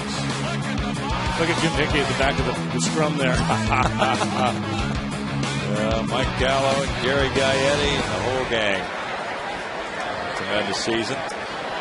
After all those failures against the Braves in previous playoff series. Stupid Walt Weiss. Now Jay Happ throws, and there is ball 1 to the switch hitting Brooks Conrad. In for Chipper Jones, 232, 5 homers, 21 runs batted in for Conrad. He was 0 for 1 as a pinch hitter in last night's game. Switch hitter like Chipper, and like Chipper better from the left side than the right. Long-time Astro minor leaguer.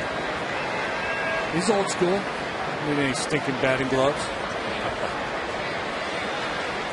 Brooks, 30 years old, from Arizona State. Puts it in the air, and Jason Castro's back. Starting the mask. Off the screen and back out of play. 2 balls, 1 strike. Conrad has had his opportunities to play at third base. Chipper in and out of the lineup this year. But he's been a major contributor as a pinch hitter. Coming through with 3 pinch hit homers. And 10 runs batted in. He's hit a pair of pinch hit grand slams. He's done that in the same year before. Good question. I don't have an answer for you. Look that up. Dusty Rhodes, maybe? Upstairs, and it's 3-1 to Conrad, drafted in the 8th round by the Astros in 01. Had some very good years at Round Rock. 94 runs batted in 06. Team MVP in 04. Lester played very little for the Braves. He's drawn a leadoff walk here in the 7th. That's number 3.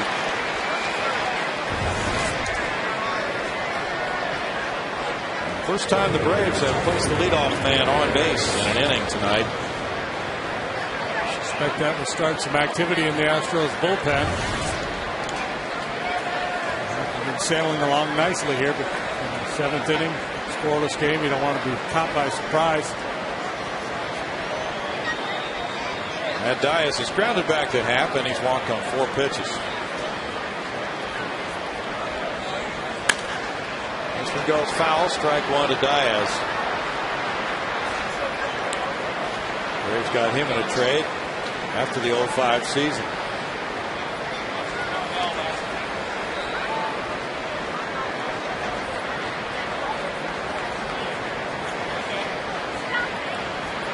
She knows she's supposed to be excited about that, but she's not.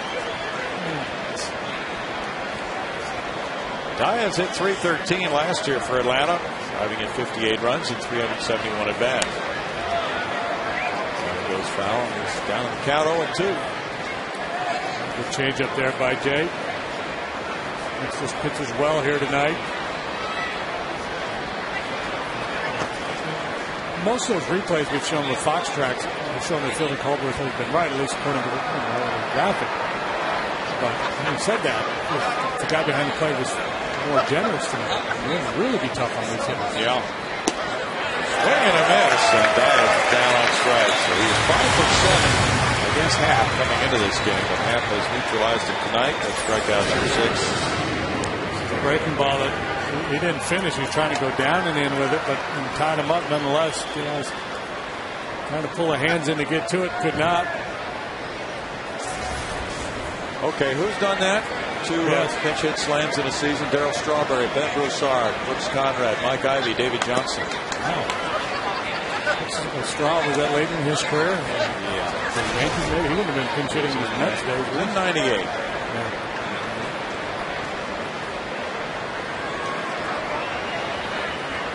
McCann 0 for 2 in this game. Field shifted around. Now it's 2-0 to Bryant. Lance Berkman is playing first base tonight for the Yankees at Texas. He is 0 for 2. It's a 1-1 game in the 5th inning. It's interesting that Lance is playing tonight because Rangers pitching C.J. Wilson, a left-hander. The plan is not to play Lance against left-handed pitcher. Good point. Marcus Shera is not in the lineup tonight. Marcus Thames is the DH. 3-0 for McCann. McCann is a .355 career hitter at Minute Maid Park. Martin Lopez getting it cranked up in the Astros pen.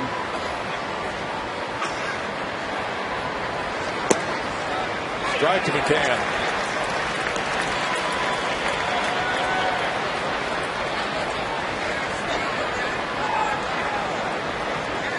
Big battle between these two last time. McCann up there with a couple of men aboard in the 4th. Happ able to induce a fly ball to center field on a 3-2 breaking ball. And it's kind of falling off of it a little bit. That's his 4th walk. Jason Castro goes out. 106 pitches for Happ. He knows he's going to make the move. Roy Lopez has been throwing the ball. Yeah, just the fact that he was leaving those pitches upstairs might be an indicator that he was tiring. Stressful type game, no score. 7th inning. It can be all that's asked of Happ. Maybe. But he hasn't done it yet. He knows it's going to give him an opportunity to talk his way into staying in this ball game. Sure is. He's due to bat 3rd in the bottom half, so he's going to stay in. In a perfect world, you'd like to be able to keep him in because after Glass, you've got switch hitter Cabrera, left-handed hitter Ankiel. And the most dangerous bats on the bench are left-handed. So they would prefer to have the lefty out there. So Millsy went out there just to confirm with Happ that he was okay, and that's always tough, especially when you got a new guy. They don't know real well. You have to develop that relationship and kind of get a sense of the guy telling me that it really feels good, or is he just saying that because that's what I want to hear? Bloss fouls it. There's strike 1. He's 0 for 2. Bloss has been important to the Braves because he is a right-handed power hitter. They have a lot of left-handed bats on this club.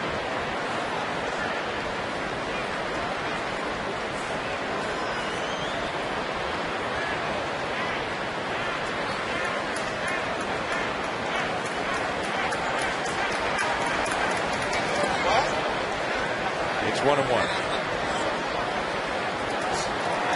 Troy, a former third baseman, is very good at that position in his days with the Angels. This is a 14 double plays. 14% of the time when there's a situation in which he could ground into one, he has. He played very briefly for St. Louis last season. 34 years old now. He was the third player drafted after the '97 draft. I think Troy Gloss was swinging the bat now like he was earlier in the year. Brad Mills would have made the move to Lopez. Gloss has really been struggling, and his at-bats tonight have not been good. Called out looking in the second, and then a very defensive at-bat. Weak swing, grounding out to second base last time up.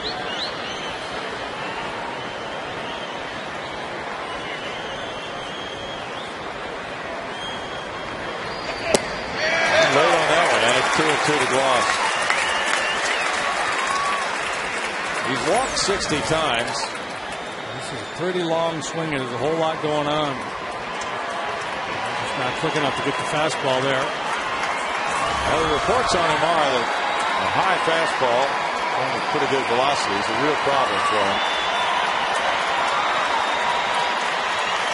He's always been better down than up.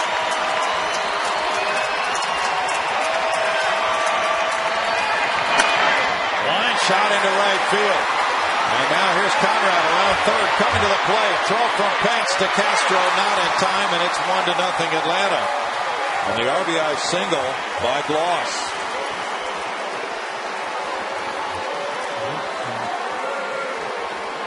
Just got done talking about the high fastball, how it's a pretty good place to go with Gloss, but that fastball out of third and down a little bit. Watch him drop the head on this fastball. Shortened his stroke. The last swing was a big, long swing like he was trying to hit 600 feet. This time he just drops the head on it and lines that ball to right field. Nice adjustment made by the veteran Gloss. Pat gets a nice round of applause, allowing just 2 hits and 1 run so far in 6 1/3 innings with the score 1-0 Braves. We'll be right back.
Went very well. Shutout ball until the 7th inning, and JD much better than last time. Yeah, very similar to his first outing when he went 6 shutout in his Astro debut. Very good stuff from Jay Happ here tonight. Unfortunately, he's on the wrong end of the decision right now, trailing 1-0. The Woody Harrelson lookalike. Solid again tonight. 4 walks, couple of hits. 1 run so far allowed.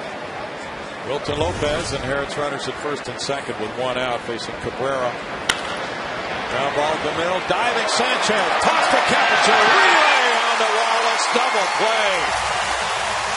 Just spectacular work by Sanchez. And on 1 pitch, Lopez gets a double play ball to end the Braves 7. 1 run scoring on 1 hit and a man left.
Seventh inning, fans have enjoyed their stretch. Now they hope for a rally against that tough Jair Jurgens. He's allowed 5 hits, all singles through the first 6.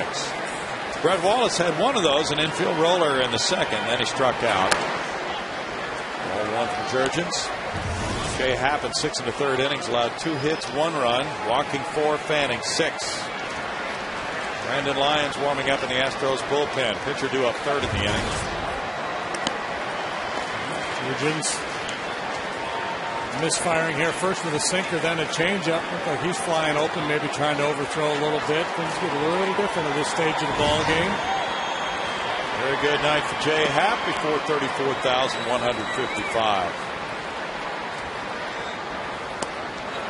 There's an equalizer. Yeah. 2-0 changeup, and ball sitting dead red way out in front.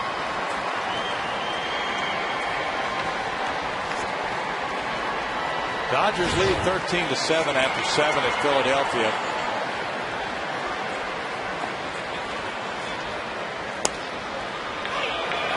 It's 2-2. He's doing a nice job working his way back into this count. This would be a good time for a first major league home run. Ooh. Castro on deck, got a pinch hitter for the pitcher. Strikeout for Jurgens.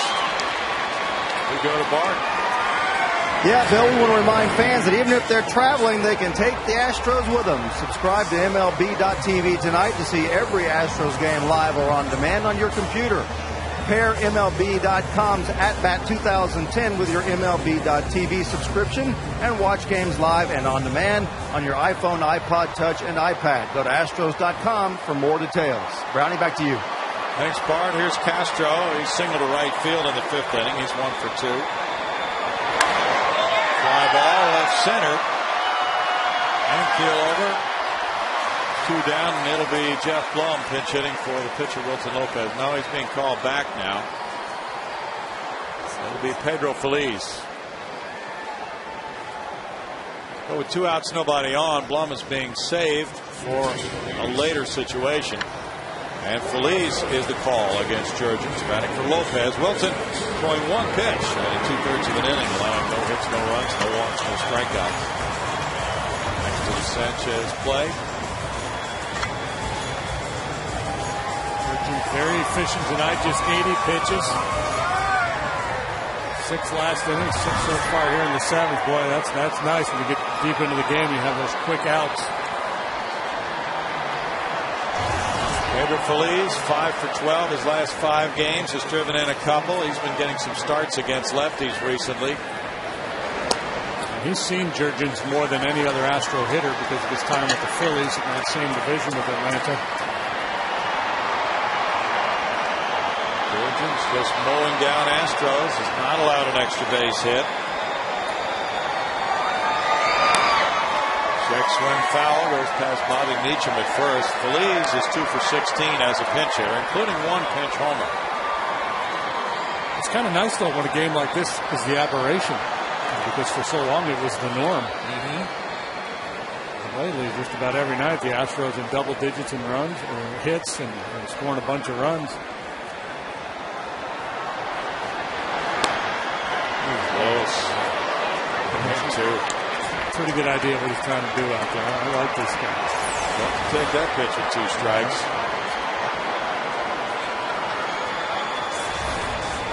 Can't set up. That's flirting with trouble.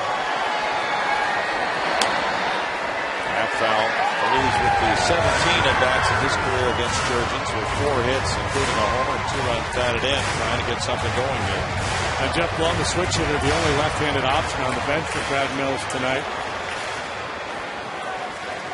If you're still trailing 1-0 in the 9th, it's going to be Billy Wagner, and that left-handed bat's not going to do much for you. Feliz on the slider, checked his swing. The appeal went to Mike Muchlinski. And it's 2-2. A couple times Pedro has come very close to being out in this at bat. It's really close.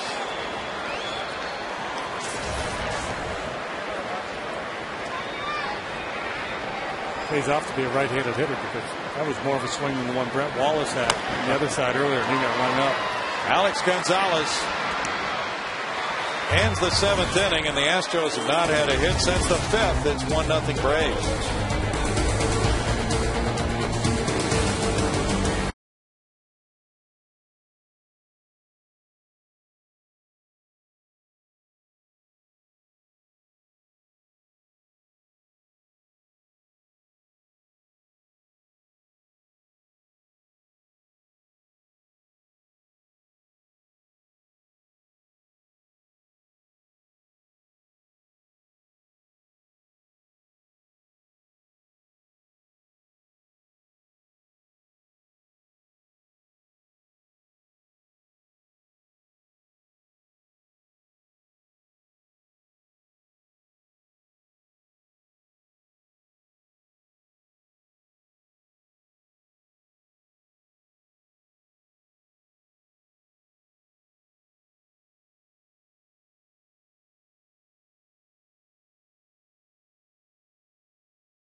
Good game for Jay Happ. He gave up just 1 run in 6 1/3 innings.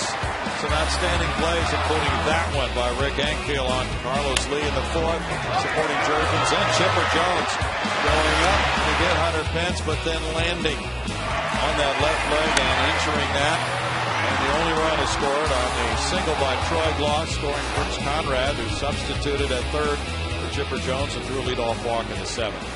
Now Brandon Lyons in for the 8th. Ankiel leads it off. Pitcher spot due up next. Cuts in on him. Strike 1. That's a cutter that just keeps chasing a left-handed hitter. You hit it, you're going to foul it off your shin. Lyon leads the club in appearances, which last night, 1 hitless inning. This fly ball on the left side of the infield goes to Sanchez. 1 out for Lyon. A lot of offense in this game, but an entertaining game as we look at the numbers on Brandon Lyon. 53rd appearance, 6 and 4, 320 their earned run average. Just 1 home run. Keep the walks down, keep the ball in the park. Pretty good chance at being successful. Jurgens is the batter. Hunter Pence over into foul territory. Brett Wallace also tracks it, but it's well out of play. Jurgens has struck out both times. Lyon is 31 today.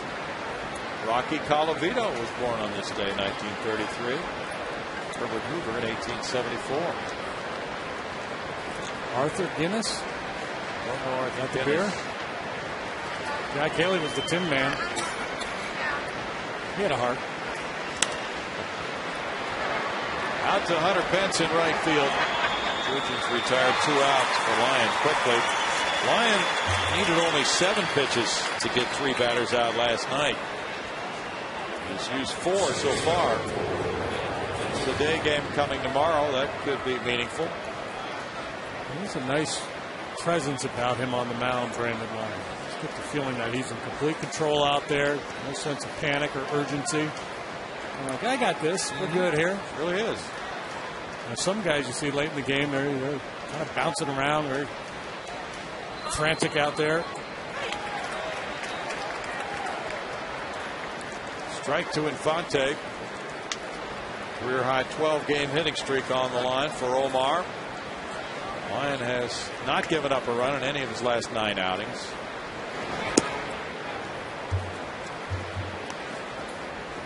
One ball, one strike. Newcomer Mark Melanson arrived in the Astros bullpen last night. He was obtained in the Lance Berkman deal with the Yankees. Had been briefly at Round Rock. He warmed up last night. Strike makes it 1-2.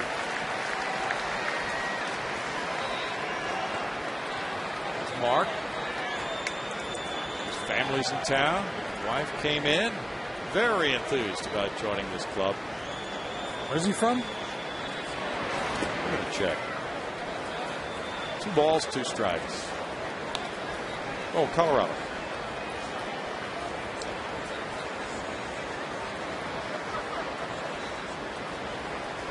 Is that why he wears 54? Is he a Goose Gossage fan? I'll have to ask him.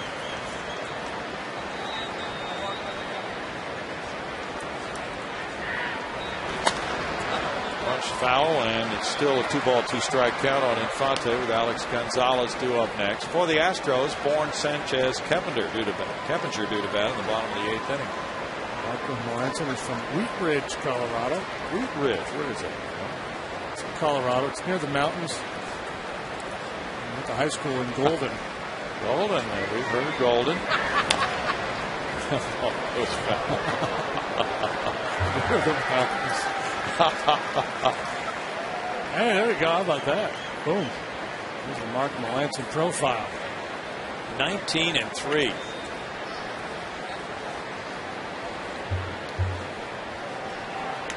Over the top delivery, mid-90s fastball. Got a 12-6 curveball and a changeup. Ground ball to Wallace. Lyon has a 1-2-3-8. Bourne, Sanchez, Keppinger ready to grab bats. 1-0 Braves.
Off a very good start. A 3-2 win at home over the Giants. Now he faces Michael Bourne with this 1-0 lead.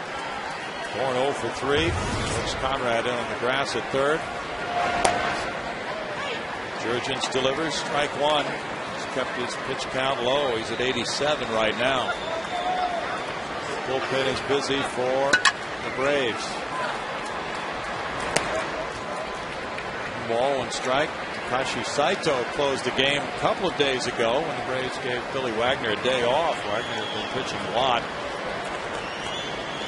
Gloss backs up at first base. It's 2-1. Jurgens made 12 starts. Moylan and Saito are at work in the bullpen now. Gloss guarding the line down there at first base. Going to take away the extra base hit from Michael Bourne. One on a line center field. That's extra bases for Michael Bourne. Cabrera picks it up. Bourne is streaking to third base.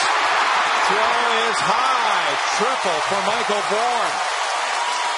Third triple of the year. He could not have come at a better time. Down by a run in the bottom half of the eighth. Running the lines at first base. They just said, well, never mind that. I'll just hit it over the outfielders' heads. And he really got extended with that swing of the bat.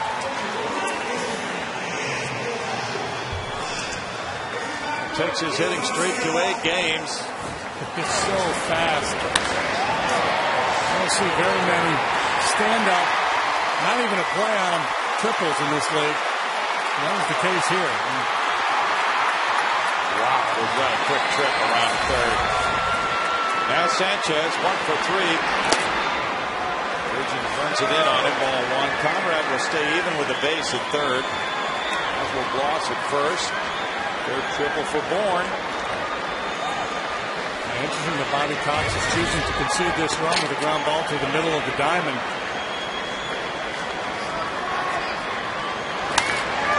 Sanchez fouls it. 1-1. If he gets Sanchez here and that run doesn't come in, I'm guessing he'll bring the middle infielders in. Keeping him back, he's just saying, well, I'll give up that run here. Normally you don't play for the tie on the road, but with nobody out, he's fearful of opening up the potential big inning. Braves have Gonzalez coming up. Diaz grew up. And now they're bringing him. Getting close. Sanchez fouls it 1-2. There's a drop step and he's taking a shot toward right field. He hits a lot of balls up the middle, and there are all kinds of holes for that infield round in. The infield is all the way in now. I think even with Michael Bourne's speed, I think this is a situation where the middle infielders could probably take a step back, a step or two. Yeah, 3 call. Big call in this game. Third strikeout for Jurgens. Jordan Colbert liked it. It's funny because Colbert early called a couple sliders on Hunter Pence that were off the plate, but since then he's been pretty tight on those borderline calls. But he opened it up there. Sanchez failing to make contact. Rung up, and now it's Keppinger 0 for 3. And the point I was going to make with Sanchez out there, even though Bourne is so fast, with nobody out, he's probably not coming on contact there. So he probably could have cheated a half a step back and just increased the range a little bit. Now with 1 out, I suspect he's going on contact. Bobby Cox wants to talk about the possibility of a squeeze play here, as well as chat with young right-hander. I guess it was more about the latter, directing all of his comments to Jurgens. Jurgens seemed to be reassuring, and Bobby Cox got the answers to send him back to the bench.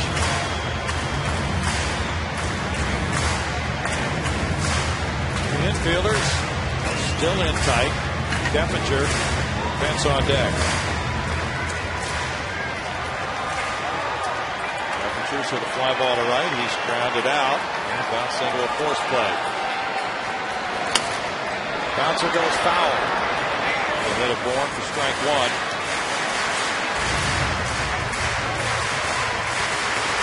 One to nothing ball game in the 8th. I would guess if you were to ask Brad Mills to give me your top 3 in this situation, Keppinger would certainly be in the top 3, and he might be number 1.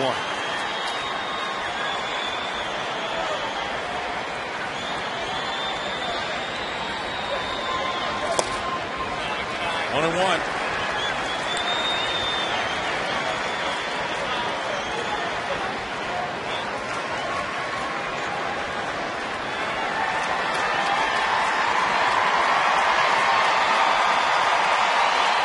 Keppinger's hitting .284 with runners in scoring position. In the dirt, and McCann makes a play. 2 balls and a strike. Keppinger just does not strike out very much at all. Trying to get him to chase to expand his zone. Usually that's a losing proposition.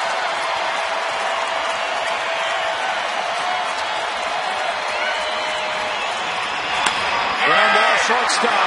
Bourne coming to the plate. Gonzalez with the throw. And the ball gets loose. But Bourne hasn't tied the plate. Now he goes back, and the Astros have tied it. Alex Gonzalez threw home from a knee, and McCann couldn't get control of it. It's a 1-1 game. That's exactly what we're talking about. With one out, you're going to gamble a little bit more there than you would with nobody out. Contact play on, and that's precisely why you put the play on. You don't want the base runner being in a position where he's going to have to try to read the ball and then make up his mind. You can't afford to give up that time. So you see the lead coming down the line. There he goes with the swing. A good throw gets him. And that's a tough play to make from a knee, and the ball sails a little bit. McCann can't handle it. Michael tumbles home. Keppinger wound up at second base. Now here's an intentional walk for Pence. Now Bourne, let's see that left hand. He did touch the plate, but there was no safe sign given. Yeah, I was curious because then when Michael went back to touch it, Culberth kind of nodded like, no, you got it. Yeah. And I'm surprised he didn't call him safe initially. It's a fielder's choice for Keppinger, who gets an RBI, his 44th, and then an error on Gonzalez allows him to go to second as the throw got away. Now intentional walk to Pence brings up Carlos Lee. And had a Walt Weiss flashback moment there. Yeah, very much so from that playoff game when Walt Weiss had a terrific play on a ball hit by Tony Eusebio to get Ken Caminetti at the plate back in the Dome days. And Jurgens now has allowed the tying run to score. There are 2 men on base with 1 out as he leaves with the score Atlanta 1, Houston 1.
State of Texas. If you would like to learn more about Chevy's commitment to youth league baseball, visit ChevyTexasBaseball.com.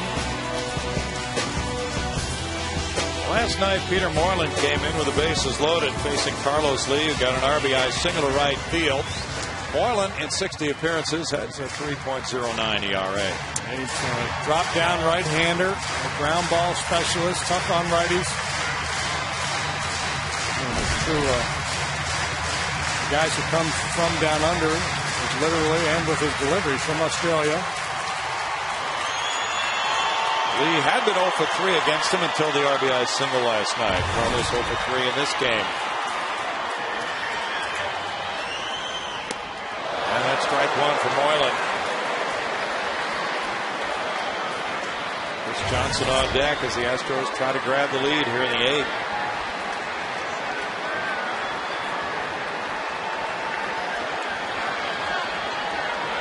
Giving him a lot of room on the right side. He's been exploiting that lately. Snyder misses. It's 1-1. Keppinger at second. Pence at first with 1 down. Situation that Loss could probably slide a little bit towards second base to help clog that hole a little bit.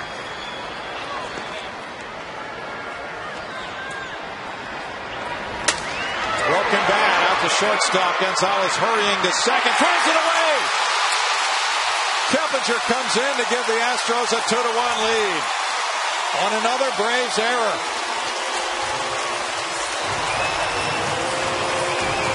Alex Gonzalez is in a bit of a defensive funk, and a lot of it is just decision making. And we saw Chipper make that throw on the bunt to second base earlier after he lost the handle on the ball. And here Gonzalez,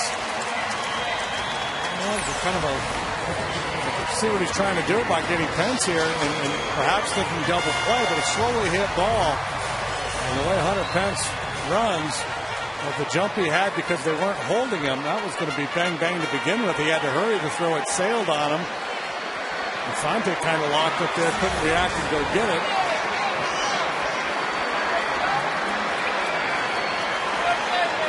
Giving the error to the second baseman Infante. That probably has to be changed to the error on shortstop. Chris Johnson's 2 for 3. Hunter takes off for third. Hits a third from McCann. Out of third base. Oh, it's Hunter ticked at the Ed Hickox call.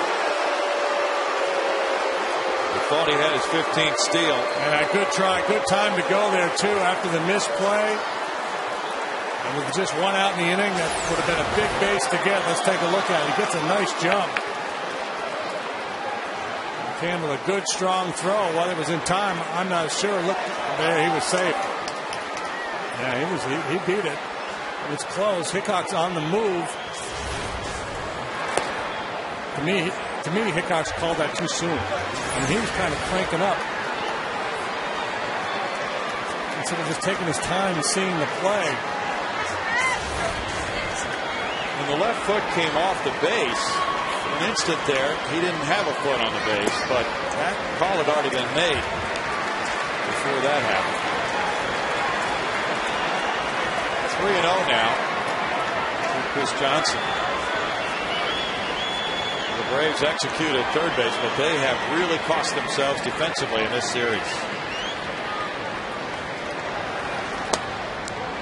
Moreland gets a strike.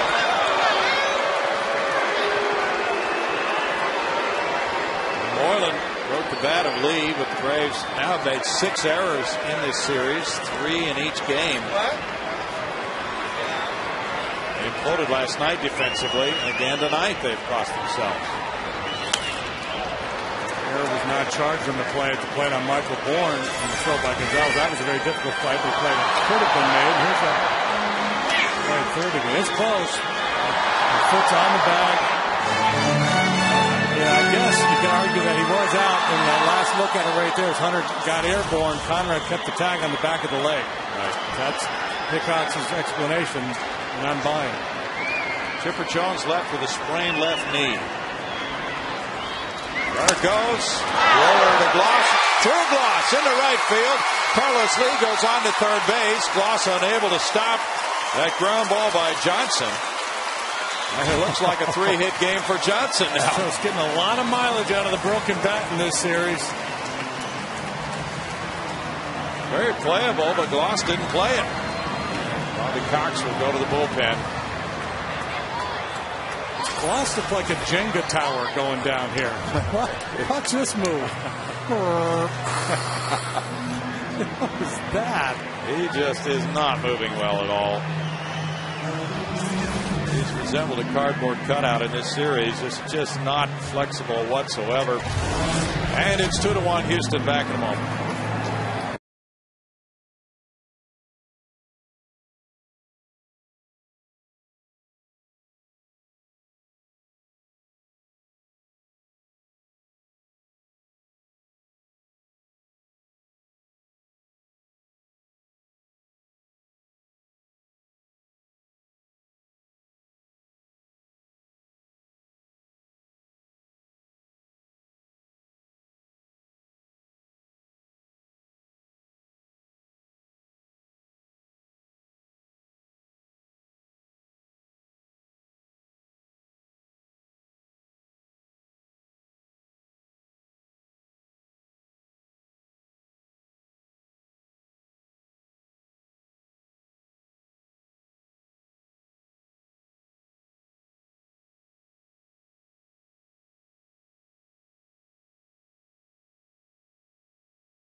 Into it now with the Astros taking a 2-1 lead. And a pitching change. Brings in Johnny Venters. Hard throwing lefty. Outstanding young pitcher. Jason Michaels will pinch hit for Brent Wallace. Give the Astros a right-handed bat against Venters. Venters, he may be the next Billy Wagner. He's an explosive fastball. He's got 60 punch-outs and 57 in the third innings this year. ERA of 1.10. Leads all Major League rookie relievers in ERA. Is it first and third? Strike to Michaels. It's a 96-mile-an-hour turbo sinker. 33 hits and 57 in the third innings. Striking out 60, walking 25. Jair Jurgens threw 102 pitches, 68 for strikes, and 7 1/3 innings. He allowed 6 hits, 2 runs, 1 earned, 1 walk, 3 strikeouts. Oh, wow. 4-2. How do you hit that? There may be some variation of what J. Mike just had to say there. Well, he's hit 7 pinch hit homers. He'll settle for a flare over the second sacker right here. Probably isn't thinking long ball here. Can comes up with it. J. Mike this year with 8 pinch hits and 40 at bats, 2 home runs, 9 runs batted in as a pinch hitter. Wallace was 1 for 3. Braves with Gonzalez, Conrad, and Diaz up in the 9th. Tough night for Jurgens. This has to be alert to that ball in the dirt here. It almost looks like a screwball type delivery the way it comes out of his hand. He really pronates. Venters born in Pikeville, Kentucky. It's a junior college in Florida. He's 25 years old. 30th round draft choice in 03. Top foul. He has looked awfully good this season. Saw Mike Dunn too last night, another lefty reliever. So the Braves have Wagner's successors lined up, it will appear.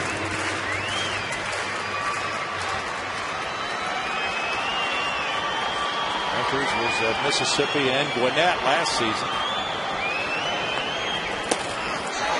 Oh no. They're calling for a swing.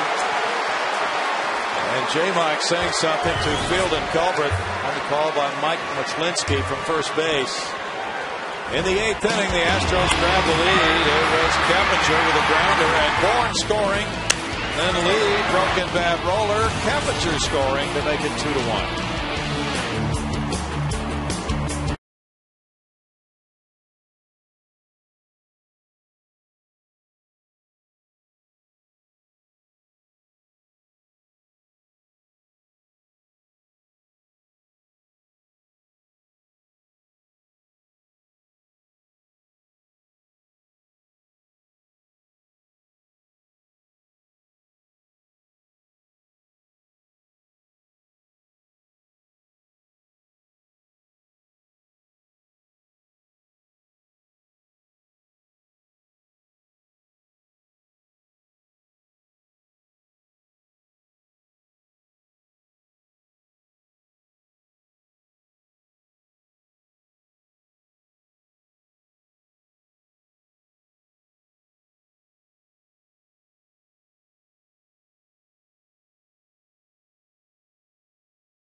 Your Texas Ford dealers. Check out the 2010 F-150. Ford is the best in Texas. A very warm night outside. It has gotten hot in here. It was 0-0 until the Braves got a 7th inning run. Now Jeff Blum takes over at first base for the 9th inning with a score 2-1 Astros. Closer Matt Lindstrom in the game. He's 22 of 27 in saves. And it's Alex Gonzalez leading it off after making 2 errors in the 8th. Right to Gonzalez. Gonzalez 0 for 3 in this game. He's been one of the best defensive shortstops in the majors for years, but has not come close to that reputation in this series so far. Living in the slumps just like hitters. They kind of start to doubt themselves a little bit. They're caught on their heels, don't trust their instincts. Matt Lindstrom worked an inning in last night's 10-4, went through just 15 pitches, coming in to get a little work. Last save opportunity did not go well for him. Offed up a 3-run lead in Milwaukee. 1-2. So that was a blown save and a loss Friday. His last save was at Pittsburgh July 16th.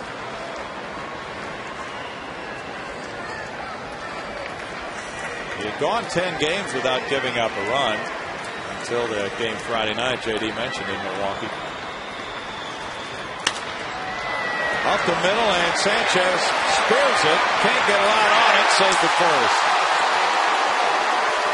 Gonzalez reaches, leading off the 9th with the infield hit.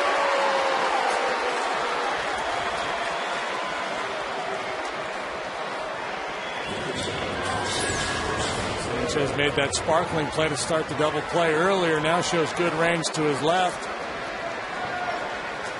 Clearly Gonzalez safe at first. Good try. It's a leadoff single. Only hit number 3 for the Braves. They have as many errors as hits in the game. Now it's Conrad.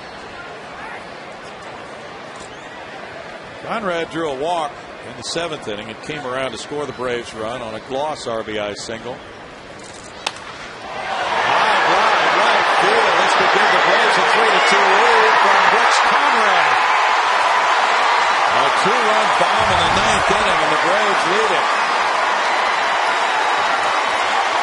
This guy's got to be becoming a bit of a cult hero in Atlanta with the big swings of the bat he's had for them this year. And the night where Chipper Jones goes down, Brooks Conrad delivers like Chipper. Wow.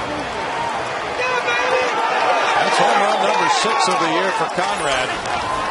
Talk about turning around a fastball.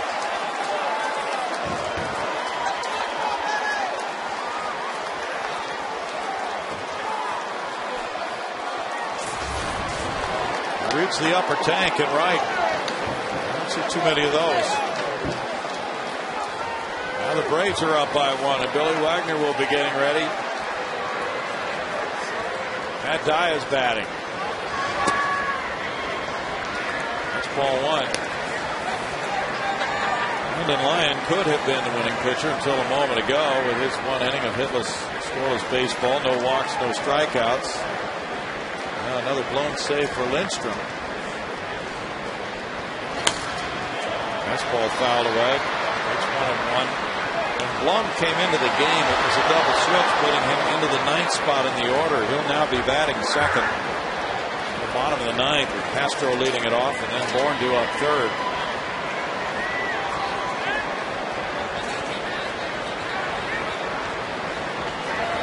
Lindstrom has only given up 3 homers this season. 2 in his last 3 appearances now. He gave up a 2-run shot to Joe Inglet from Milwaukee the other day in that 4-run inning.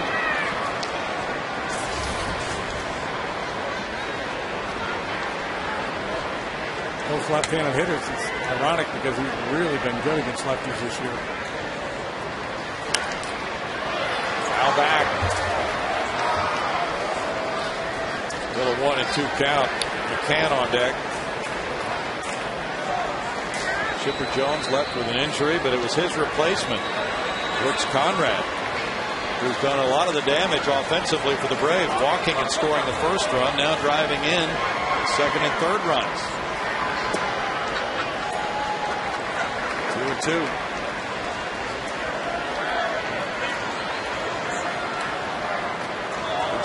And the longtime Astros farmhand has come back to Minute Maid Park and created quite a stir with that swing of the bat.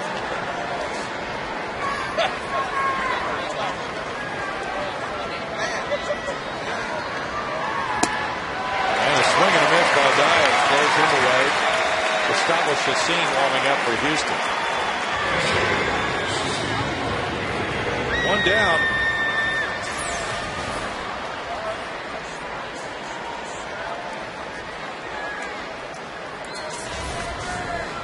Now McCann, who is 0 for 2 with a walk.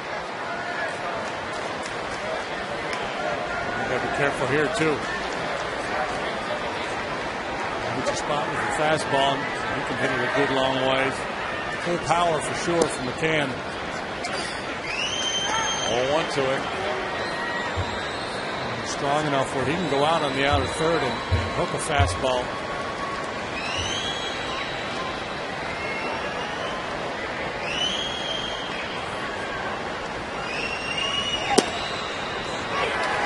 Makes it 1-1. St. Louis beats Cincinnati again. They are tied for the lead in the NL Central, in a virtual tie anyway, separated by only percentage points. Cardinals win at 8-4 at Cincinnati. Andy Garcia going to 10-5 with a win, beating Johnny Cueto. He's 11-3. Ryan Franklin got his 20 save.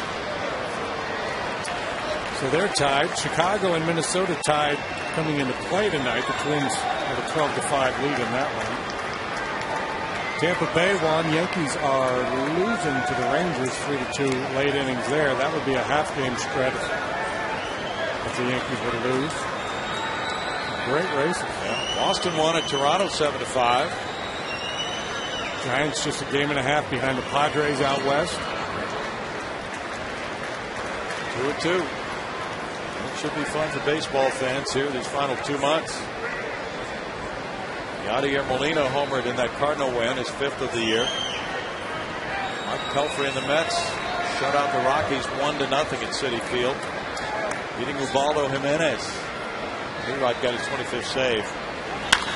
Up the middle, Sanchez right there. It's a hot shot. 2 outs. This would be a really fun year if the safety net of the wild card wasn't there. This would be great tension in all those races. Yeah.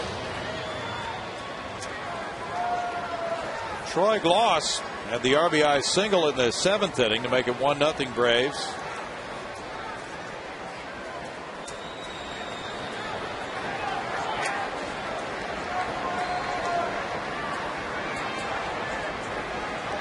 Jeremy Hellickson went to 2-0 with the Tampa Bay 8-0 shutout win at Detroit over Max Scherzer. Deep drive to left field, and Gloss has hit that one out. Under the archway to make it 4-2 Braves. A 2-home run inning for Atlanta, and Gloss just hit his 15th. He's driven in 2 tonight to give him 65 runs batted in.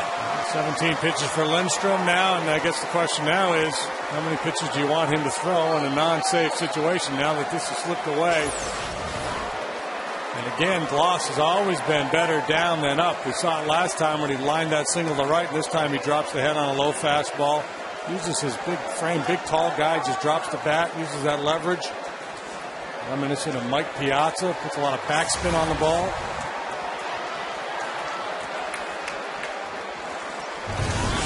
That's it for Lindstrom. 2 home runs allowed in the inning and 3 runs. It's 4-2 Atlanta. Back in a moment.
Now Braves fans enjoying their tomahawk chop.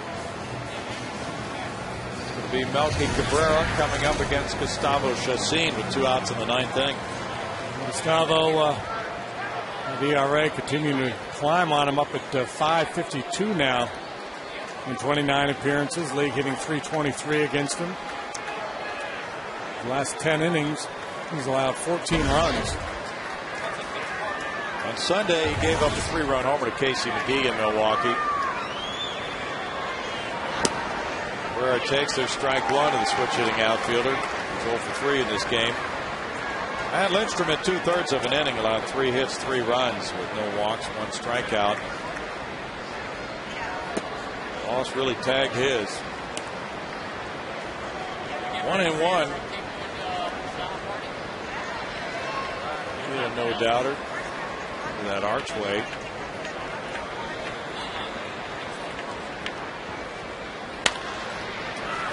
And rolls out to Keppinger's left. He flips out Melky Cabrera. The Braves get 3 on 3 hits. They lead it 4-2 in the 9th.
With 225 for Houston. He's over 400 for his career.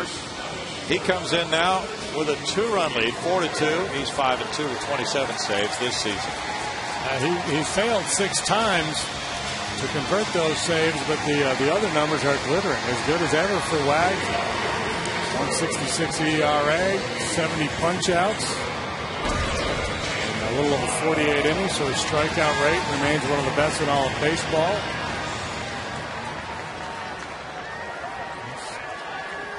Going out in a blaze of glory. And he says he is definitely going out. Jason Bourgeois is the pinch hitter for Jason Castro. There's ball 1 to Bourge. Ball 1 right down the middle. Jason 2 for 10 with an RBI as a pinch hitter. Wagner powers it in at 97. It's a 1-ball, 1-strike count for Billy Wags. Astros first-round draft choice in '93. 5-0 with a 1.21 ERA in the first half. 5th all-time on the saves list. Behind Trevor Hoffman, Mariano Rivera, Lee Smith, and John Franco.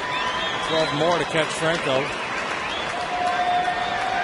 He's very close to being the all-time strikeout leader among the lefty closers. Relievers. Bouncer up the middle. Infante with a jump throw, and he gets Bourgeois. Excellent play by Omar Infante. Especially with Jason going down the line. That looked like a base hit.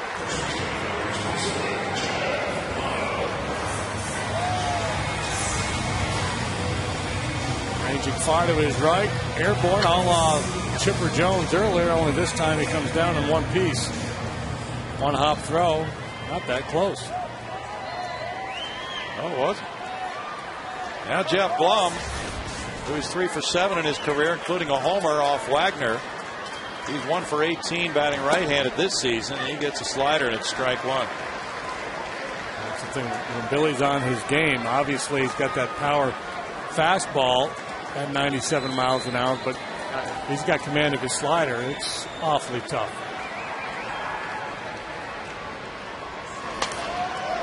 Ball foul back. Wagner needs only 11 more strikeouts to tie Jesse Roscoe. Actually, 7 strikeouts to tie Roscoe for the most ever by a left-handed reliever.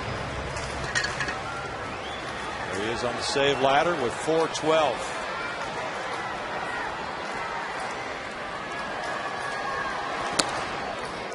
The last pitch for the Astros in 2003.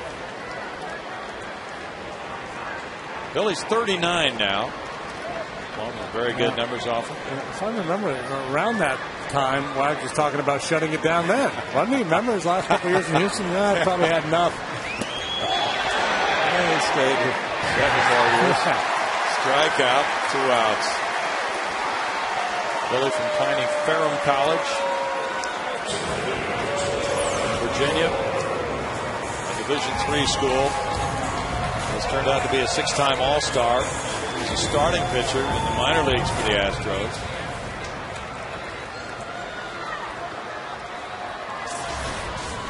First came to the big leagues in '95 for only 1 game. Then he stayed in '96 after some minor league seasoning. Yeah, see Chris tonight. My goodness. Well, he pitched a bunch of games last week. He's had a few days off now. Well, in '99. Last game was 3 days ago. He paints with a slider, and it's 0-2. Billy and his wife Sarah are going to stay here actually until the off day Thursday. Travel back to Atlanta. They also have an off day.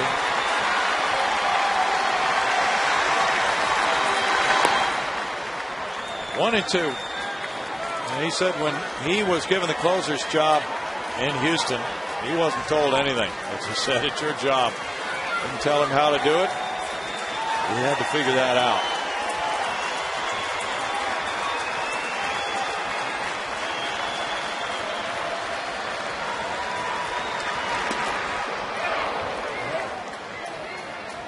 The appeal went, and it was ruled no swing. I thought it was a foul tip. Yeah, it looked like a foul ball, but they appealed to Ed Hickox.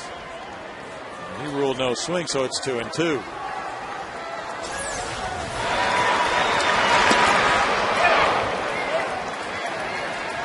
Tan just couldn't hold it. Yeah.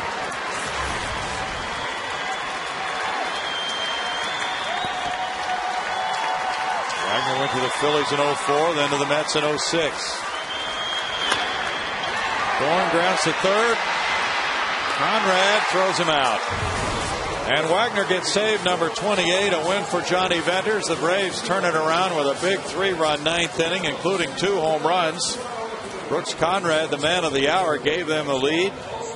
He did not start this game, coming in for the injured Chipper Jones, but hit a 2-run homer in the 9th. Troy Gloss piled on with a solo shot.